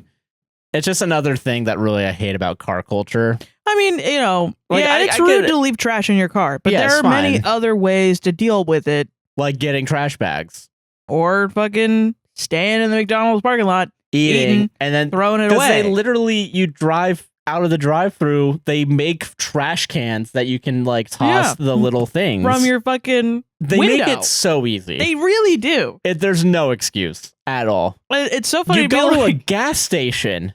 There's almost always garbage cans next to the pumps, dude. Because no one likes, a litterer being like, that's against the rules. Come on, dude. You guys are all hypocrites for downvoting me for breaking a law. Like, you know, people can also downvote you if they just don't like the story. That's one of the rules. Like, you can downvote if you want. If they don't like the story. If you don't like the story. If you don't think it's relevant. Really, yeah. I mean, fair. Whatever. There's no way of knowing why someone downvotes someone, really. Assuming. Yeah. You have to know you're a dick. Like, come on. You gotta know. Well, it's just like, remember when, like, in the 50s, like, the guy that was smoking, throwing it on the ground and littering? That's like, not cool, and he was a rebel, and he hated the man. Yeah. Now litterers are like, guys, stop clicking a button online. Guys, I don't like it. It hurts my mental health. My car was going down. I want to keep my car clean. My daddy's car needs to stay clean. Like, you sound like a fucking baby. Come on. Yeah, like be shit. A man and fucking say that you're gonna fucking litter. Yeah, just admit it. I love littering. Just say you love littering. Just say that. Yeah. So that everyone can avoid you. Yes, yeah, exactly. God. Fucking dickhead. What a dumbass. The title on Am I the Devil is How Can You Be So Fucking Dense, I think. It's like literally. Yeah. I wonder if there's comments by that guy. I'm not gonna look it up, but man. God. Guys, it's a great way to keep my car clean and ruin my environment. Yeah, exactly. Yeah. Don't you guys just hate like natural beauty? Don't you hate the planet that we all live on? Yo, the fucking account is shadow banned or suspended. Suggesting this account isn't, you know, it might be fake. Probably fake, yeah. Yeah. Or did it get deleted? Or it might be removed. Oh, all his shit got deleted. Oh, awesome. Awesome. So cool. Ridiculous. Okay. This one is funny to me because what the fuck was anyone supposed to do in this situation? All right, okay. So and maybe, just, you know, old people might be some nuance. Oh, never mind. No nuance. Okay. Am I the asshole for son/daughter-in-law vacation drama? Throwaway account for obvious reasons. Not gonna help you. I have an adult son, lovely daughter-in-law, and 2 grandchildren, as well as a devoted wife. Generally, we get along well. That's not a good sign. Well, for the most part, there's something. Yeah. Every 2 to 3 years, my daughter-in-law's family take their adult children and grandchildren on a week-long vacation. A cruise, a beach trip, Disney World, whatever. Obviously, this includes my son and his family. The problem is, my wife is increasingly jealous that we don't also have these vacations with our son/grandchildren. When we broached the subject with him, he mentioned that he and his wife don't have much disposable income, can only attend these vacations because his in-laws pay. Oh, okay. So I got confused the first time I read this. So they have a son. The son's wife's family pay for everyone to go on a vacation. They're like, we want to do it too, but we don't want to pay for you. Oh, okay. Cool. Yeah. Awesome. The problem is my wife is increasingly jealous, and they're saying we can't afford it. While we can't afford it, us, the grandparents, we adamantly believe that we should not have to pay for an adult child's vacation. What? But you're the one that wants to go. We decided to invite them on a cruise for next year. My son says that they cannot afford it that soon, but maybe in 2 to 3 years. Of course, they already have a plan to vacation with my daughter-in-law's parents next year. My wife is devastated. Well, because the other family's paying for it.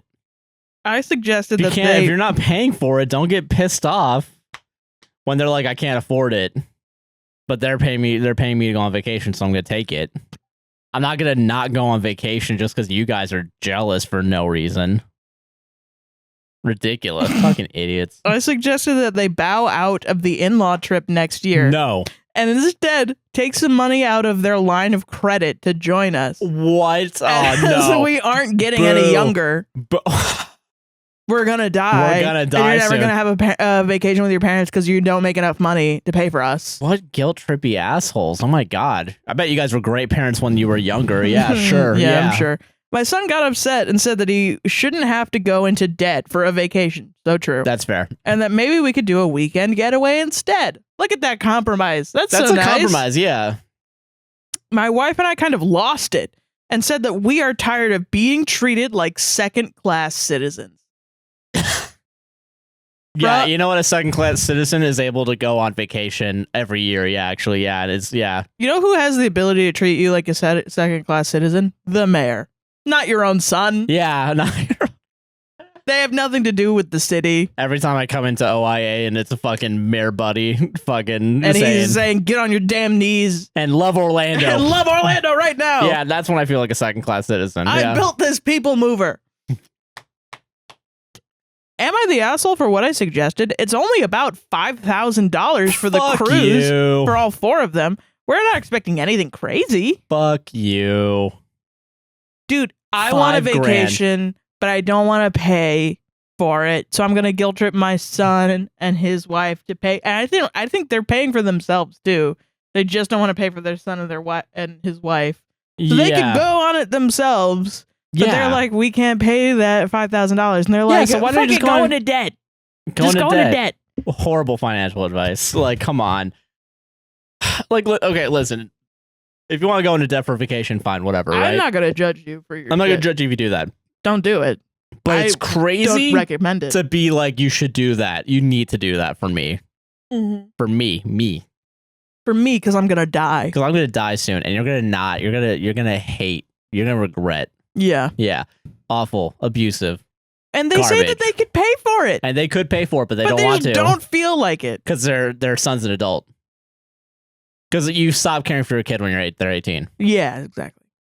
What a bunch of assholes. I hate that. I hate that so especially, like, from the point of view of someone who's worked in hospitality, and I've seen this happen over and over again. Yeah, your family is definitely I'm going to pay for everyone involved. Yeah, that's so you don't very have to worry nice of about them. And, like, yeah, like, you know. To the point where I got to fight your mom. Sometimes, like. She will not let me make shit for Thanksgiving. If I do, she has to buy all the ingredients so I don't have to buy it because she doesn't want to put the pressure on me to buy it because she's so sweet and nice. But sometimes I'm like, holy crap, Heidi, let me buy my own apples. They're $6. They're at the Publix. They're at Publix. It's just Publix. It's $6. Yeah. So I get it. Yeah. But it's, you know, it's I mean, it's better than this. You know what I mean? Yeah. Like, it's Yeah. I demand you pay $5,000 to be with me, an entitled asshole, for a week. And you got to pay for all my food and drinks as well, by the way. Yeah. You should go into debt.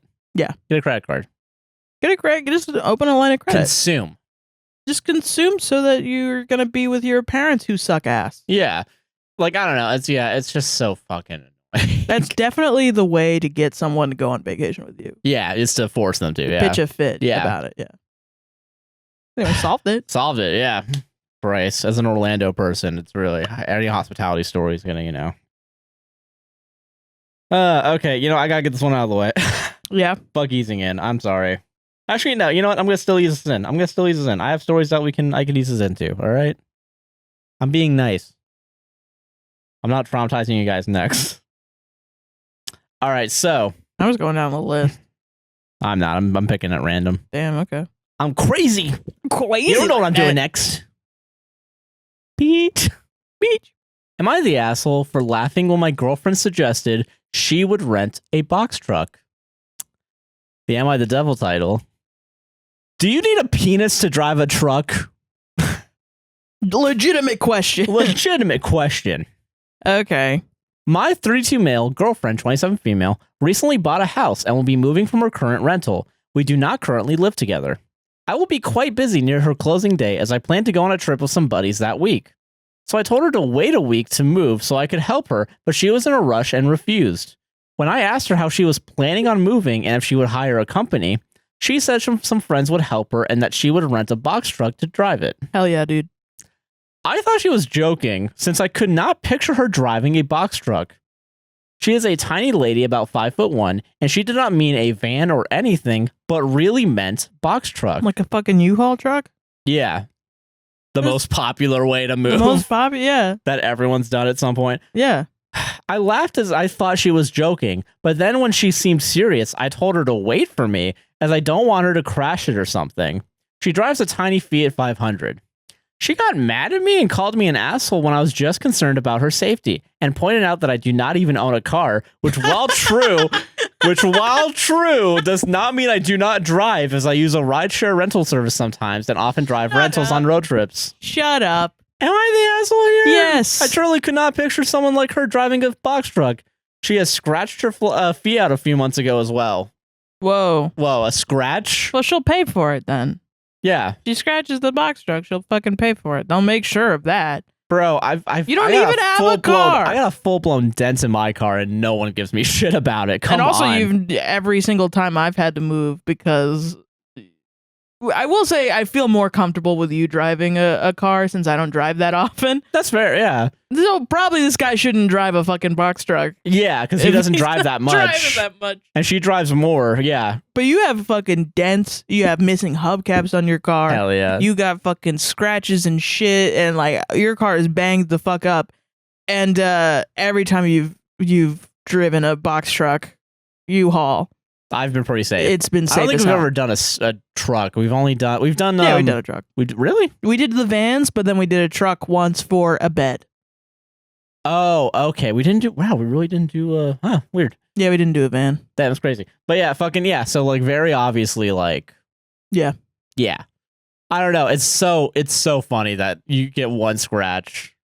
Also, like the seats can raise up. You know? Low, yeah, you can adjust your fucking seat. Yeah. It's also not that difficult to drive that thing. It really isn't. You're high. Yeah, you're high up there, yeah. Which they have to make it easy for anyone to use. Because anyone can use it. Yeah. As long as you have a license. Pretty much, yeah. Like, I don't know, fuck. Like, and insurance, I think. Insurance. I don't know. It's such a funny, and this is another thing I hate about car culture. Especially with guys, guys talking about cars. A woman with a woman drive vehicle. What? Like, my yeah, God. it's difficult to not like. It's so fucking dumb. Well, and also he's just decided like she knew her closing date, and he was like, "I'm gonna go on a vacation trip anyway." Yeah, just so I'm not gonna help you. Yeah, that's the other thing too. Is I find it really funny that he's just like, "Listen, you can't do it. You gotta wait for me to go back from drinking beers with the boys." Yeah. Or fucking like when you're the one that has a problem. Like, I can't imagine someone just bought a house and then you're like, wait a week. But to live in your new house. She has a rental. She's renting. That lease is gonna go up soon. Well, or just like you have a new house. You want to live in your new house. Yeah. That's awesome. Yeah, exactly. It's fucking live in the house. Fucking cool as hell. Get a house. box truck and move your shit there then. Yeah. Yeah. She's fucking, she's doing it herself, which is fucking awesome. I don't think there's anything wrong with like having your boyfriend help you too or no, whatever. of course not. But it's just like, but when you're forcing your like own weird she's an independent views. woman. Yeah. She wants to do it. Let her fucking do it. Let her do it. Yeah, you're being an asshole right now. It's so funny that he doesn't own a car and doesn't really drive that. Just use like it's like, Turo. no, I drive. I'm the one that drive the truck. Yeah. I drive the truck. I will say, like, straight up, I think that's a better than having your own car. Sometimes I feel like maybe. I don't know how expensive Turo is, but it's pretty expensive. Oh, really? Damn, that sucks. Well, yeah, anytime you have a rental car, it's more expensive. Damn. Because I don't know, like, if you just do like a day rental. Like, I thought about it once when I didn't have a car. Well, I still don't have a car, but yeah, when I didn't have access, like just renting one for going to work and back. And that shit was like $500 for a month. Wow. Yeah, that's pretty bad. Yeah, you might as well just have a car at that point. Yeah. Yeah, I don't know. Shit. Because it's very Actually, much. probably 2 weeks. Oh, really? Yeah. Yeah. No, you might as well just get a car. Yeah. Yeah, it sucks. I don't know. Because I definitely like, I feel like sometimes I don't go out that much. So I feel like I don't need a car, but I still work. Yeah. You know, and I'm like, do I really need this fucking thing? But you kind of do in Orlando. Yeah, for sure. So, yeah. If we were walkable, maybe not. No, yeah. If like you had a bike, maybe. You know what I mean? Or even then, yeah. Even that'd still be difficult. I don't know. Yeah, I don't know. I hate cars. Same. I also hate cars. Yeah. But women can drive trucks. Women Believe can't it or drive not. trucks. Breaking new ground here on APWSTR. Whoa. Most controversial statement. Woman moment. You guys think a Category lady 5 woman moment. You guys think women can drive truck? Women moment right there. Come on. This silly lady can't drive truck. truck. You gotta have a penis. You gotta have a penis to drive a truck. And also male penis. No girl cock allowed. Trans inclusive. Trans inclusive, yeah. Trans inclusive. Misogyny. Yeah. Am I the asshole for punishing my son when my daughter did the same thing? Already, yeah. You've already, Differential treatment, baby. Yeah, Let's go. You've already admitted. I have a 17-year-old daughter, Cass, and an 8-year-old son, Mark. Cass is with my ex-wife, and Mark is with my wife. Cass lives with my ex and is long distance, parentheses, ex moved. And I only see her once every other month. Mark lives with me and my wife full-time, because he's 8 years old. Yeah. He doesn't pay rent. He doesn't fucking do anything. He's a fucking freeloader. He only just recently figured out how to put the square in the square hole. What a fucking idiot. You got dumbass. 8 years to figure that out. Yeah. I will admit I struggle with a lot of guilt when it comes to Cass because of the distance. So when Cass wants something, I try to do all I can to make it happen. Cass is also extremely sensitive, so I have to handle her very carefully as not to upset her. Mark, on the other hand, is more out there, will try to argue back, and I tend to be a bit harder on him because he's got a stronger personality. He's 8 years old.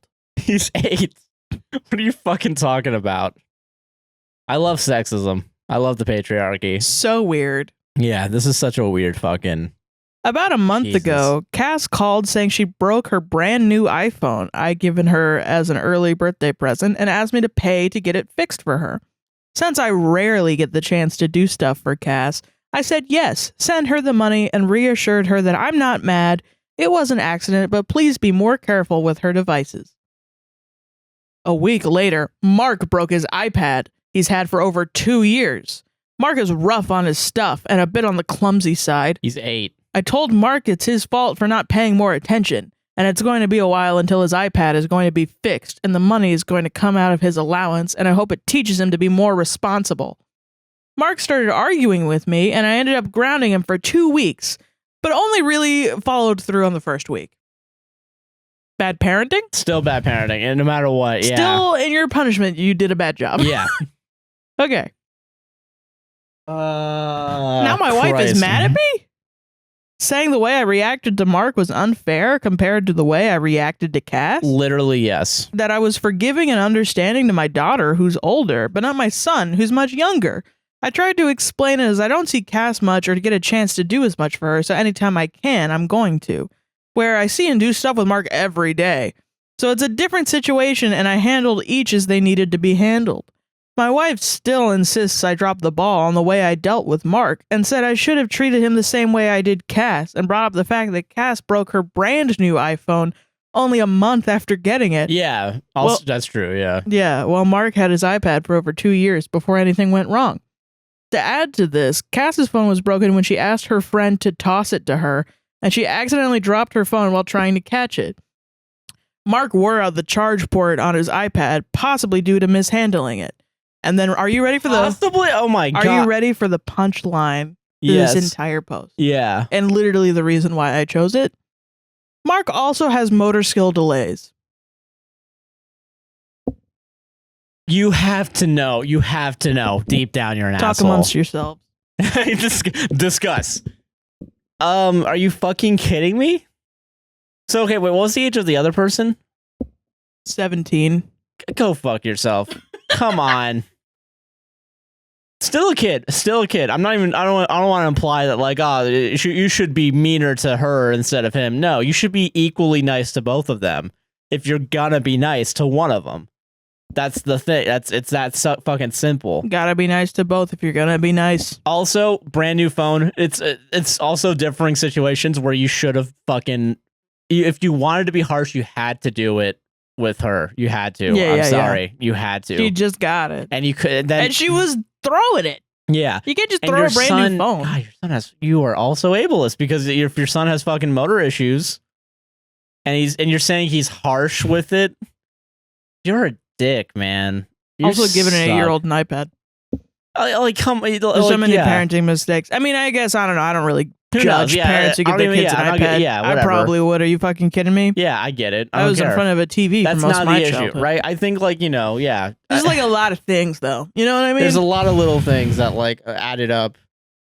The one thing I know about parenting is if you say there's a punishment, you gotta follow through. You gotta follow through with it. Yeah. The idea of all of this being like, hey, it's not equal. He's being rougher on an 8-year-old than a 17-year-old. Yeah. Showing the 17-year-old that she doesn't really have any responsibility, but he's concerned about the responsibility of an 8-year-old. Yeah. And then also he's not following through with his punishment as well. So it's just like he's just willy-nilly punishing people, which is really funny. Jesus. Yeah, it's really bad.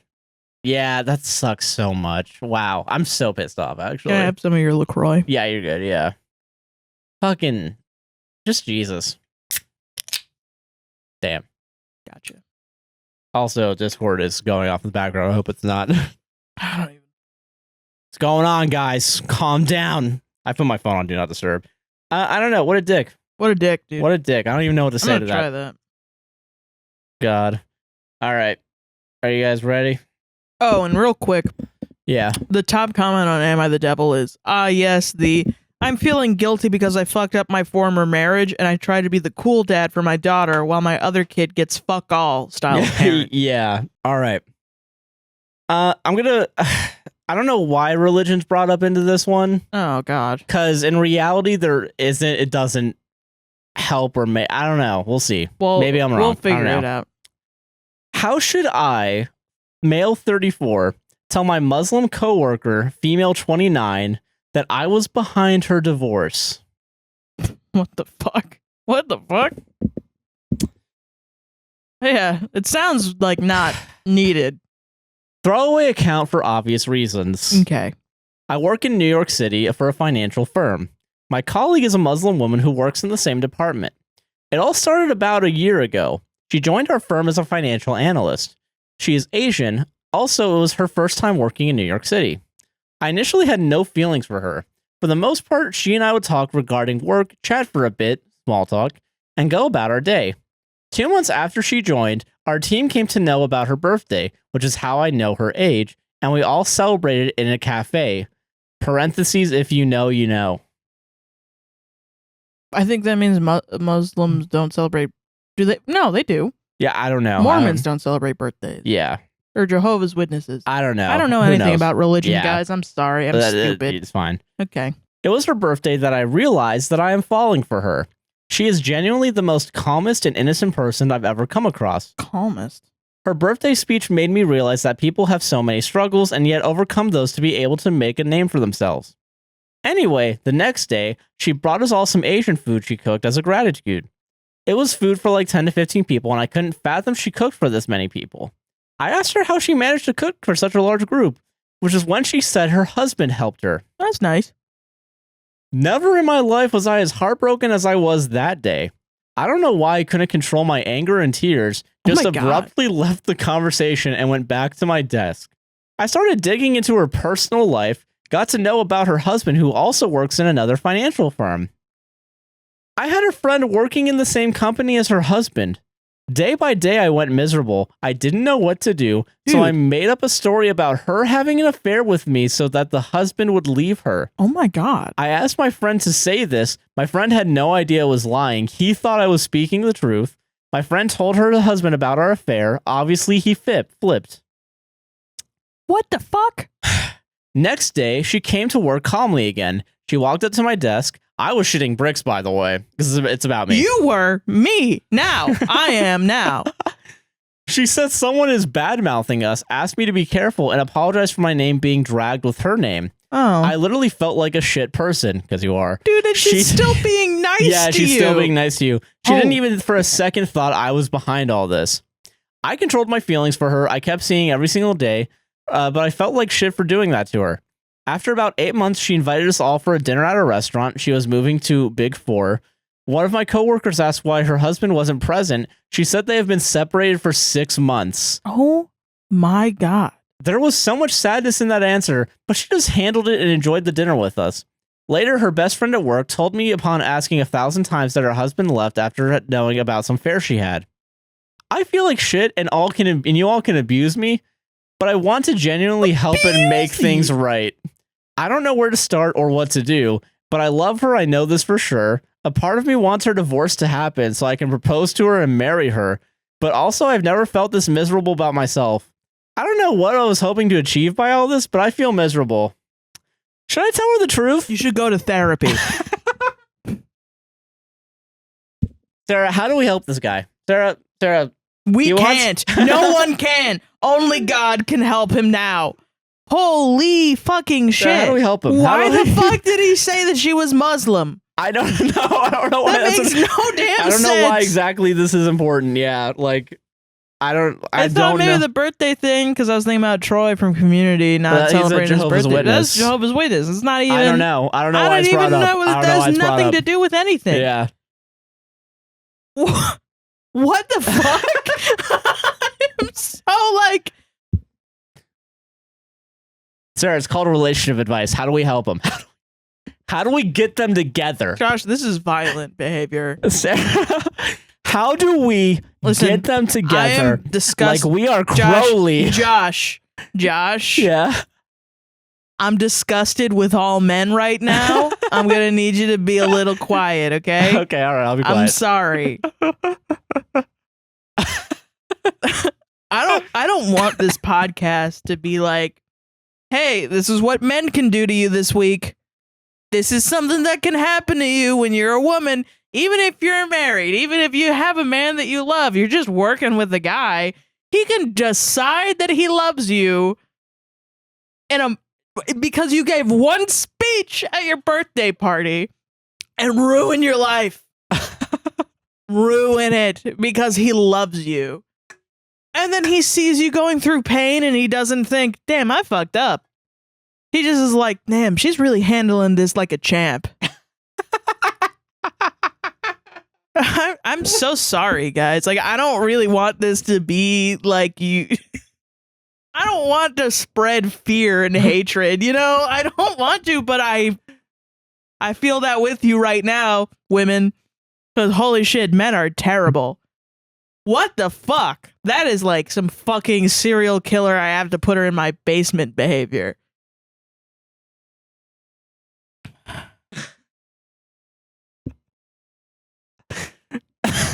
Oh my God.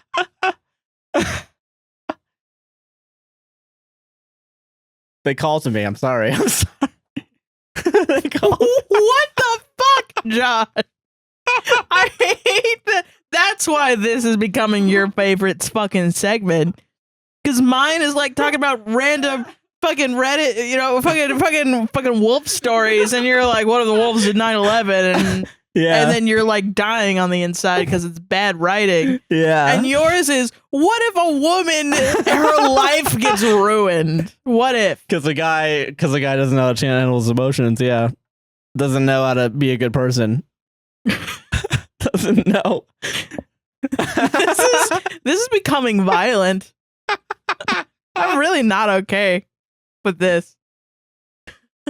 Oh my god. I think that's the craziest story I have this week, dude. Don't worry. I don't think it should be that hard. It fucking better be. Yo, I throw in an age gap one right at the end.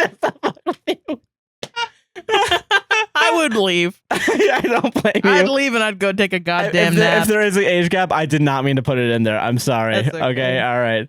All right. Well, get ready for this shit. Now it's balls in your court. Solved it. I guess. That guy needs therapy. You ruined a woman's whole life, and now you're gonna go to therapy, and a therapist is gonna be like, "I don't think you we didn't do should. anything bad. I don't think we should continue this. I don't really want to be in a room with you." God, what a fucking narc, dude. Oh my god. That's some like OG incel shit, man. Yeah. OG, like some shit that would have happened in 2009. Oh yeah, for sure. Okay, are you ready for this shit? I'm ready. Get ready. Fucking geared up, baby. All right, We're in the fucking deep in the paint. We're in the paint now, baby. Let's go. We're in pain mode. My wife is sabotaging my birthday sex. Oh, let's go. Let's fucking go, baby. Did not just dab on the suffering of women. Dab on them women. Oh my god. I love my wife and will until the end of days. You know some shit's gonna go down. I don't buy this. When a man writes something like this. You're Shakespeare? Is that what you are? If a man loves you, he'll never tell you. You know what I mean? If you're married to someone, he will tell you. And that's not what I'm lying. I've never said. But he's never gonna post on Reddit, "I love my wife forever for the end of days," but she won't have sex with me. You know, she won't. Fuck. She just won't. She won't do it. I don't know why. Jesus Christ.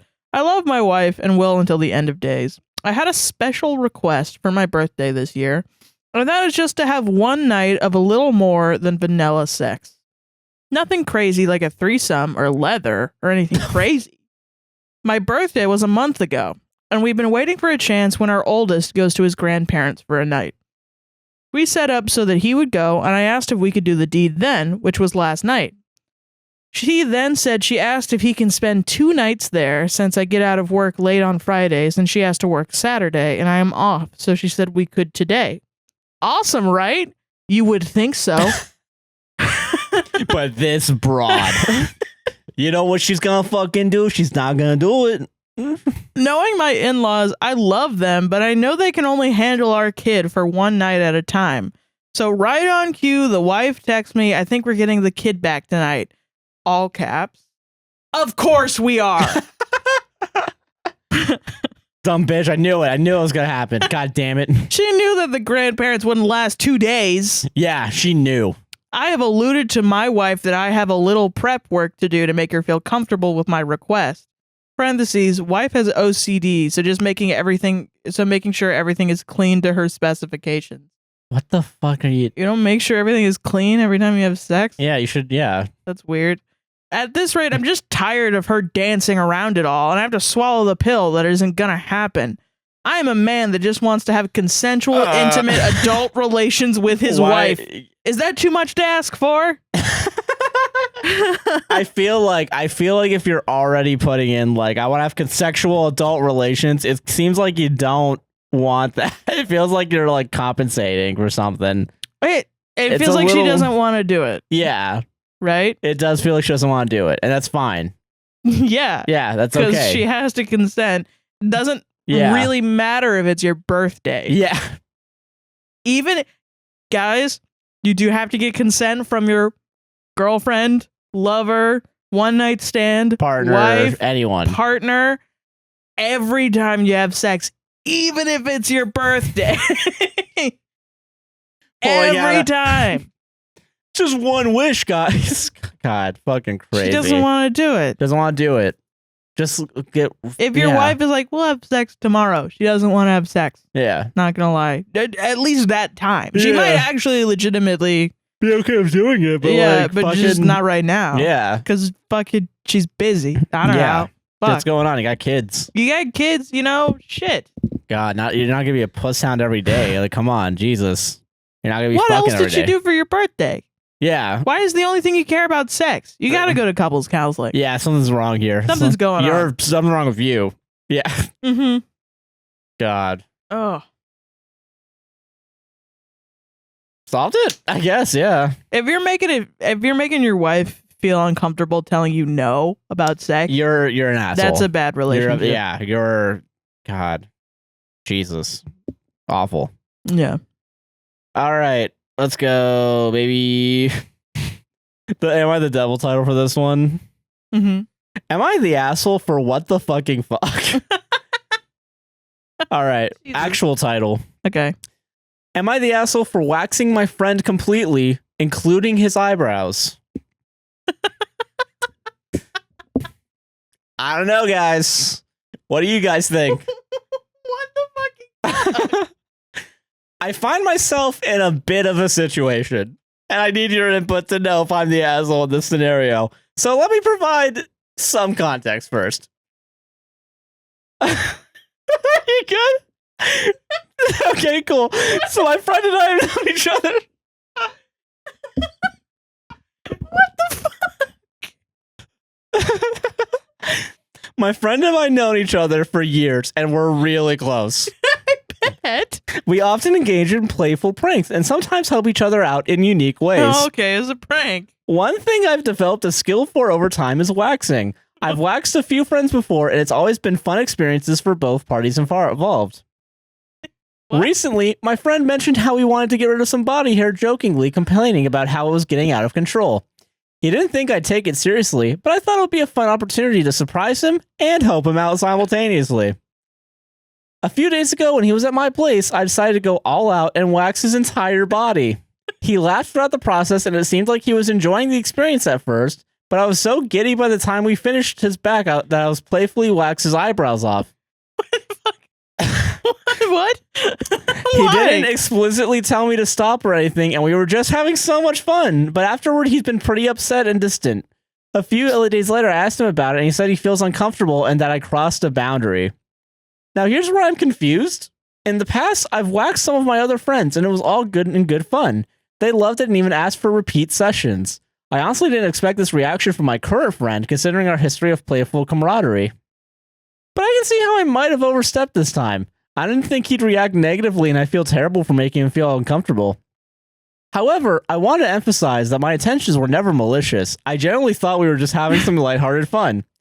So Reddit, am I the asshole for waxing my friend completely, including his eyebrows, without his explicit consent, even though I thought we were just playing around? I'm open to your judgments and willing to make amends if needed.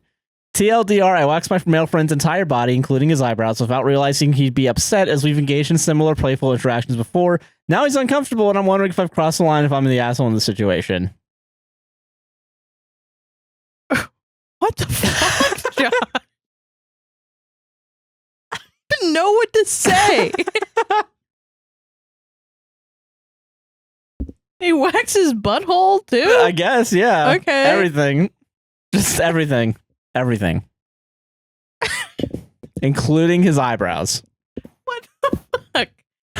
It makes it seem like the eyebrows were the thing that pushed him over the edge. It probably was, yeah. We don't know. He didn't say what pushed him over the edge, other than, like, did you fondle his balls too? Like, I don't, like, what added thing did you do? Yeah. Like, why don't you just fucking talk to your friend about why?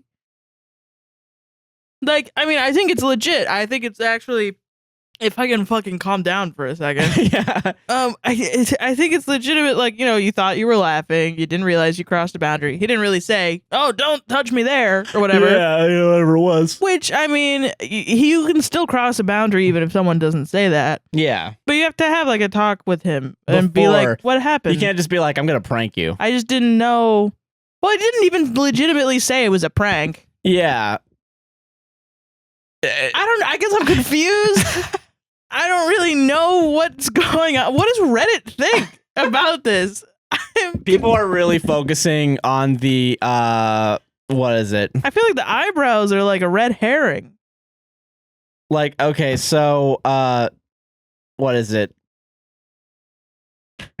What the fuck? I'm so People are like, I'll be absolutely fighting someone Royal Rumble style if they wax my eyeball off. Let me see if there's like let me see the fucking your eyeball off. I don't eyebrows.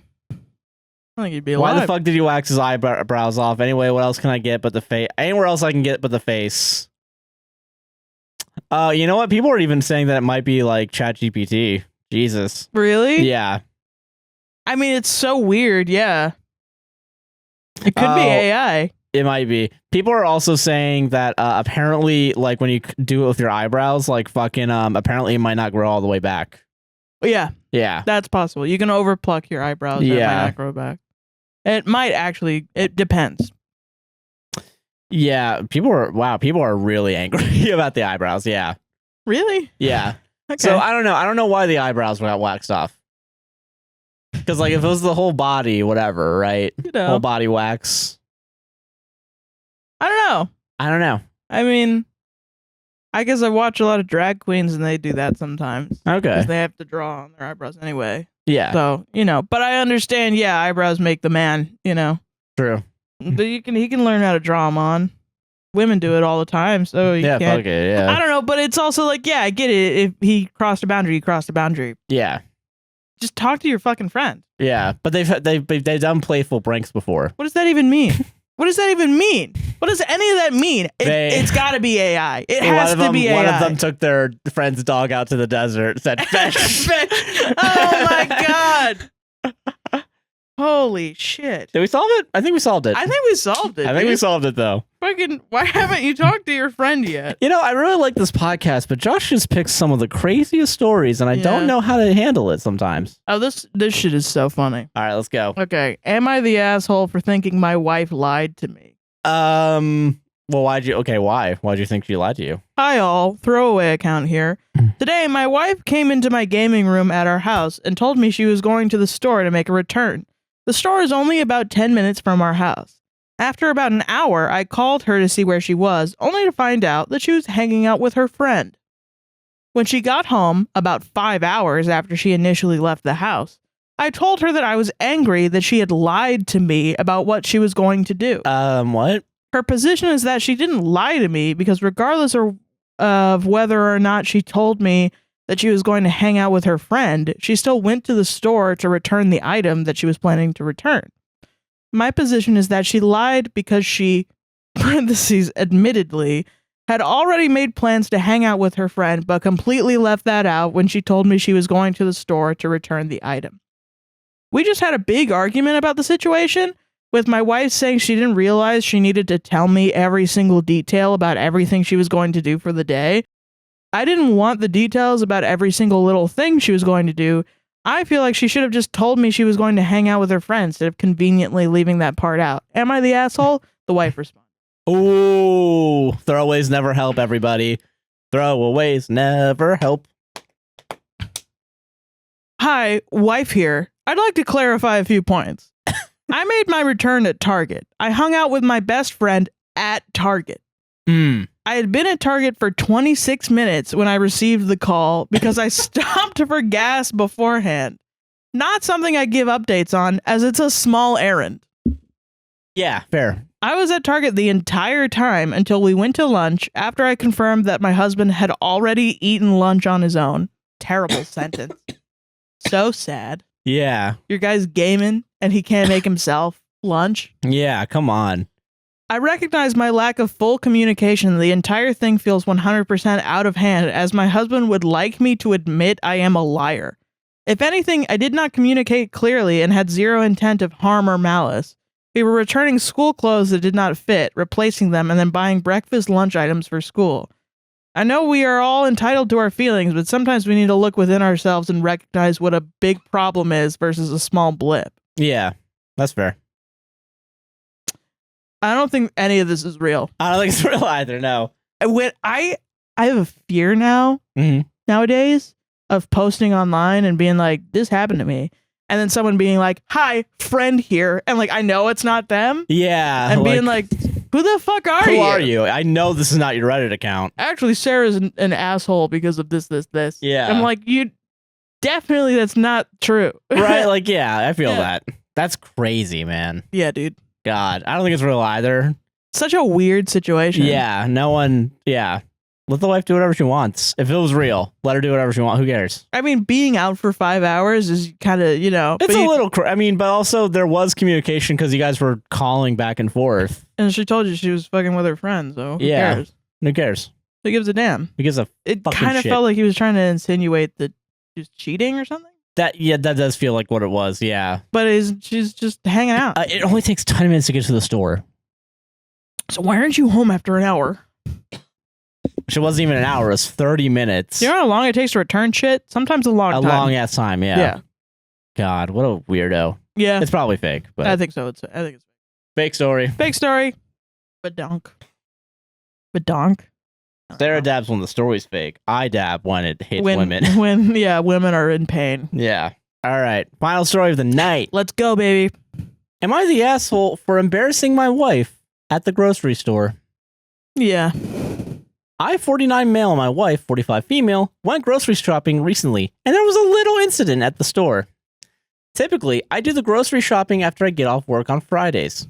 However, this past Friday, I was tired, so I just went home instead, figuring I could just go the next day. When my wife got home, she asked where the groceries were. I told her I didn't get any because I was tired. My wife shrugged and said she'd go grocery shopping on Saturday, and then since she was planning on going out anyway. Okay. I offered to go with her, and she said she didn't need me to go. Oh. I insisted because I felt bad for not going earlier. Okay. My wife told me that she wasn't planning on leaving the house until after 10 a.m. to go because she doesn't like getting up early. Mood. I was a little annoyed because she knows I like going either really late at night or really early in the morning because there are less people there. That's why she didn't want to go with you, dude. But I said okay and insisted on going with her. Oh my God. The next day, I got up at around 6 a.m. and got ready to go grocery shopping. By 7, my wife was still in bed. I'm gonna explode. I sat on the couch and waited for over another hour for her, but she was still asleep. By now, it was past 8, and I was pissed. I started making up as much noise as possible to wake her up. Finally, she got up a little after 9. I watched as she sat and made coffee and watched TV. I kept shooting her nasty looks because I was ready to leave. We eventually left at 11:15. We go to the store and it was pretty busy. Okay. I was instantly annoyed. This was why I liked going at certain times so I could avoid being around people. We started shopping, but it seemed like everywhere I went, there were people around. I started getting pissed. And everywhere I go, there's all these people. Yeah. What is this, a grocery store? We started shopping, but it seemed like everywhere I went, there were people around. I started getting pissed and mumbled a few choice words under my breath about how dumb and R-slurred people were being. I didn't read this. I didn't read this story all the way through. Shit. My wife heard me and told me to lower my voice because I guess a few people heard me and were staring. Whoa. A bunch of people heard you call them a slur. And I was going to joke at the beginning, like, me and my wife were at the grocery store. When I started shooting people in the face, and it's like, kind of, a little bit, I read the first few paragraphs, so I was like, all right, this is good enough. I'm going on break. I didn't realize that's where this was going. I'm so sorry. Waiting a couple hours makes you say a slur. Holy shit. Christ. My wife heard me and told me to lower my voice because I guess a few people heard me and were staring. I immediately snapped and said loudly that if we had gone out at the time I wanted to, we wouldn't be having this issue. That's everyone's fault but mine. So then not only is your wife like, honey, can you not say a slur? Well, excuse me. And we just done what I wanted. God. It's a shit. My wife told me I was making a scene, so I continued and said that we should have fucking gone out earlier so that there wouldn't be so many goddamn. He said it again? No! Are you kidding me? Stop it. Say that word. There wouldn't be so... I'm so sorry. There'd be so many goddamn arslers out at the same time as us. I shoved the cart at her and stomped out the cart. Oh my... I shoved the cart at her and stomped out to the cart. My wife can't... Fuck me, I'm sorry. Listen, we live in a fascist police state. I used to work at a company where literally every single person I interacted with said this slur to me, like, about other people. Yeah. Thinking I would be, like, cool and chill Cool, with hell it. yeah. And I don't. No, I'm not yeah, cool and chill with is- it. So if this one blows up on TikTok, we're going to get a bunch of people like, R slur, and then it's like the nerd emoji and shit. Fucking ass. Shut the fuck up, bitch. It's a slur. My wife came out maybe 10 minutes later, loaded some stuff into the trunk, and got into the car. It was silent until we got home, and she told me I embarrassed her in the store, and that after I left, people were staring at her, pointing and whispering, so she bought what we already grabbed and left without finishing shopping. Oh, God, and you still didn't get the groceries? I told her that if we'd gone out when I wanted to, I wouldn't have gotten mad.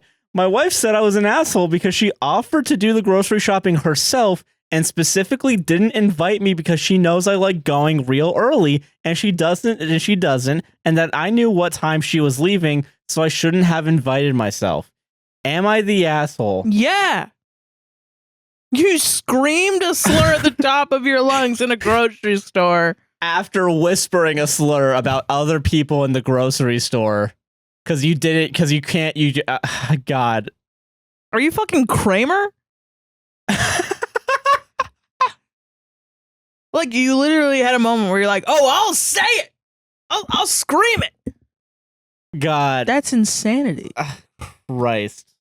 Also, like, your wife deserves to sleep in on Saturday. For sure. It's Saturday. I'm big. It's Saturday. I'm big sleep in until whenever you need on Saturday. If you have no other obligations like a kid or something, you deserve sleep in, man. Sleep the fuck in. I don't know what. Actually, legit, this is real quick. This is a story from high school.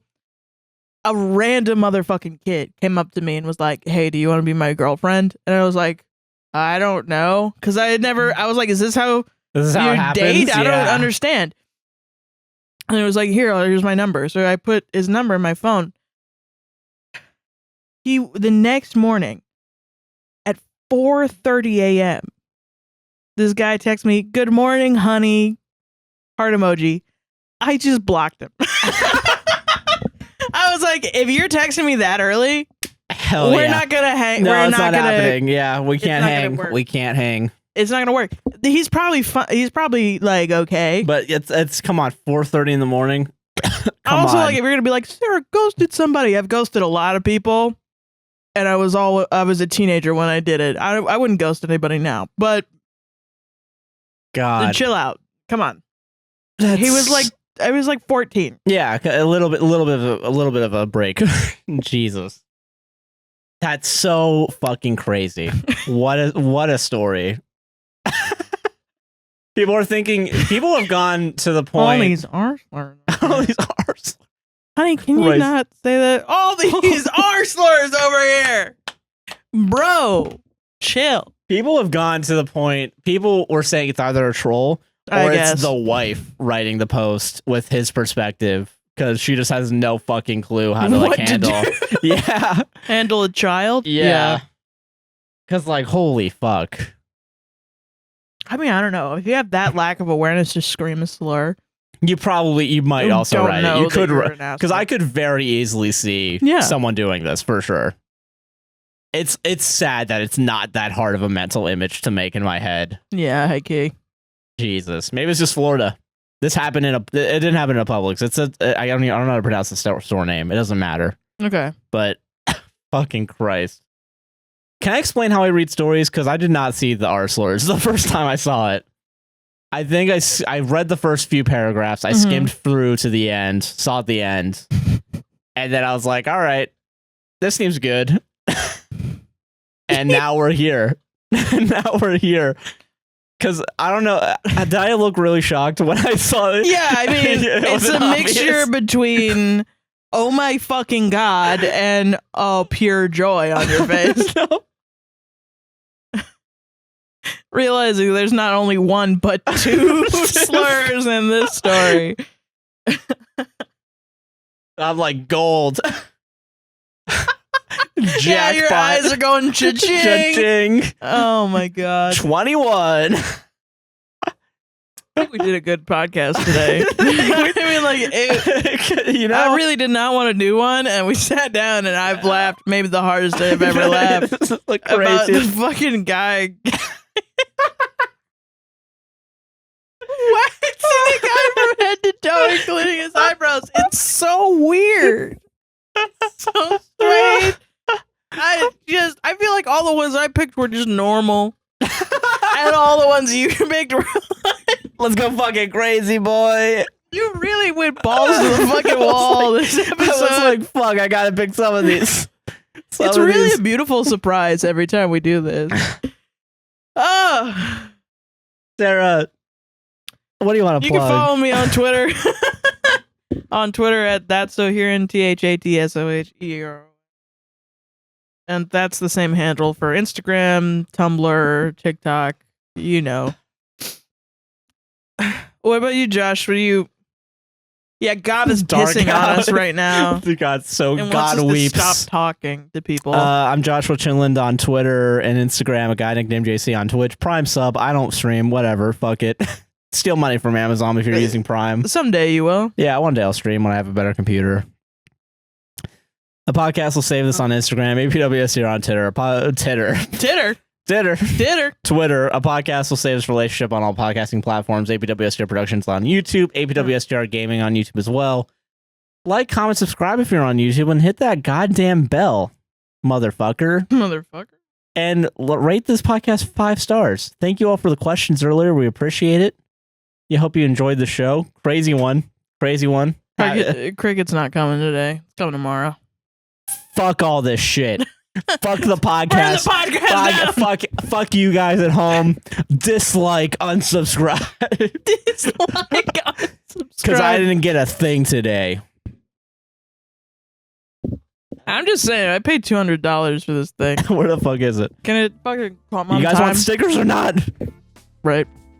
I said it to Amazon like they give a fuck. I don't know. Yeah. All right, that's our show. Hope you all enjoyed. Have a great night. Bye. I love you. I'm sorry. I mean, I'm obviously not, apparently, because I keep doing it. But, like, I'm sorry. I didn't even have the chance to respond, and you were like, I'm sorry, but I'm not, because I keep doing it. Keep doing it. Are you fucking kidding me? I'm addicted. There needs to be a rehab for Reddit podcasters. Well, you said that last week. There needs to be something. Something needs to stop me. Something needs to... Is this a cry for help, or... Please help. Are you, like, mentally breaking down? Probably. I'm mentally breaking bad right now, I'll tell you that much. Did I ruin that? I'm sorry. Okay. I'm not sorry, but I'm sorry. I know you're not sorry. Stop saying you're sorry. I'm so sorry. Guys, I'm so sorry. Okay. Cut the camera.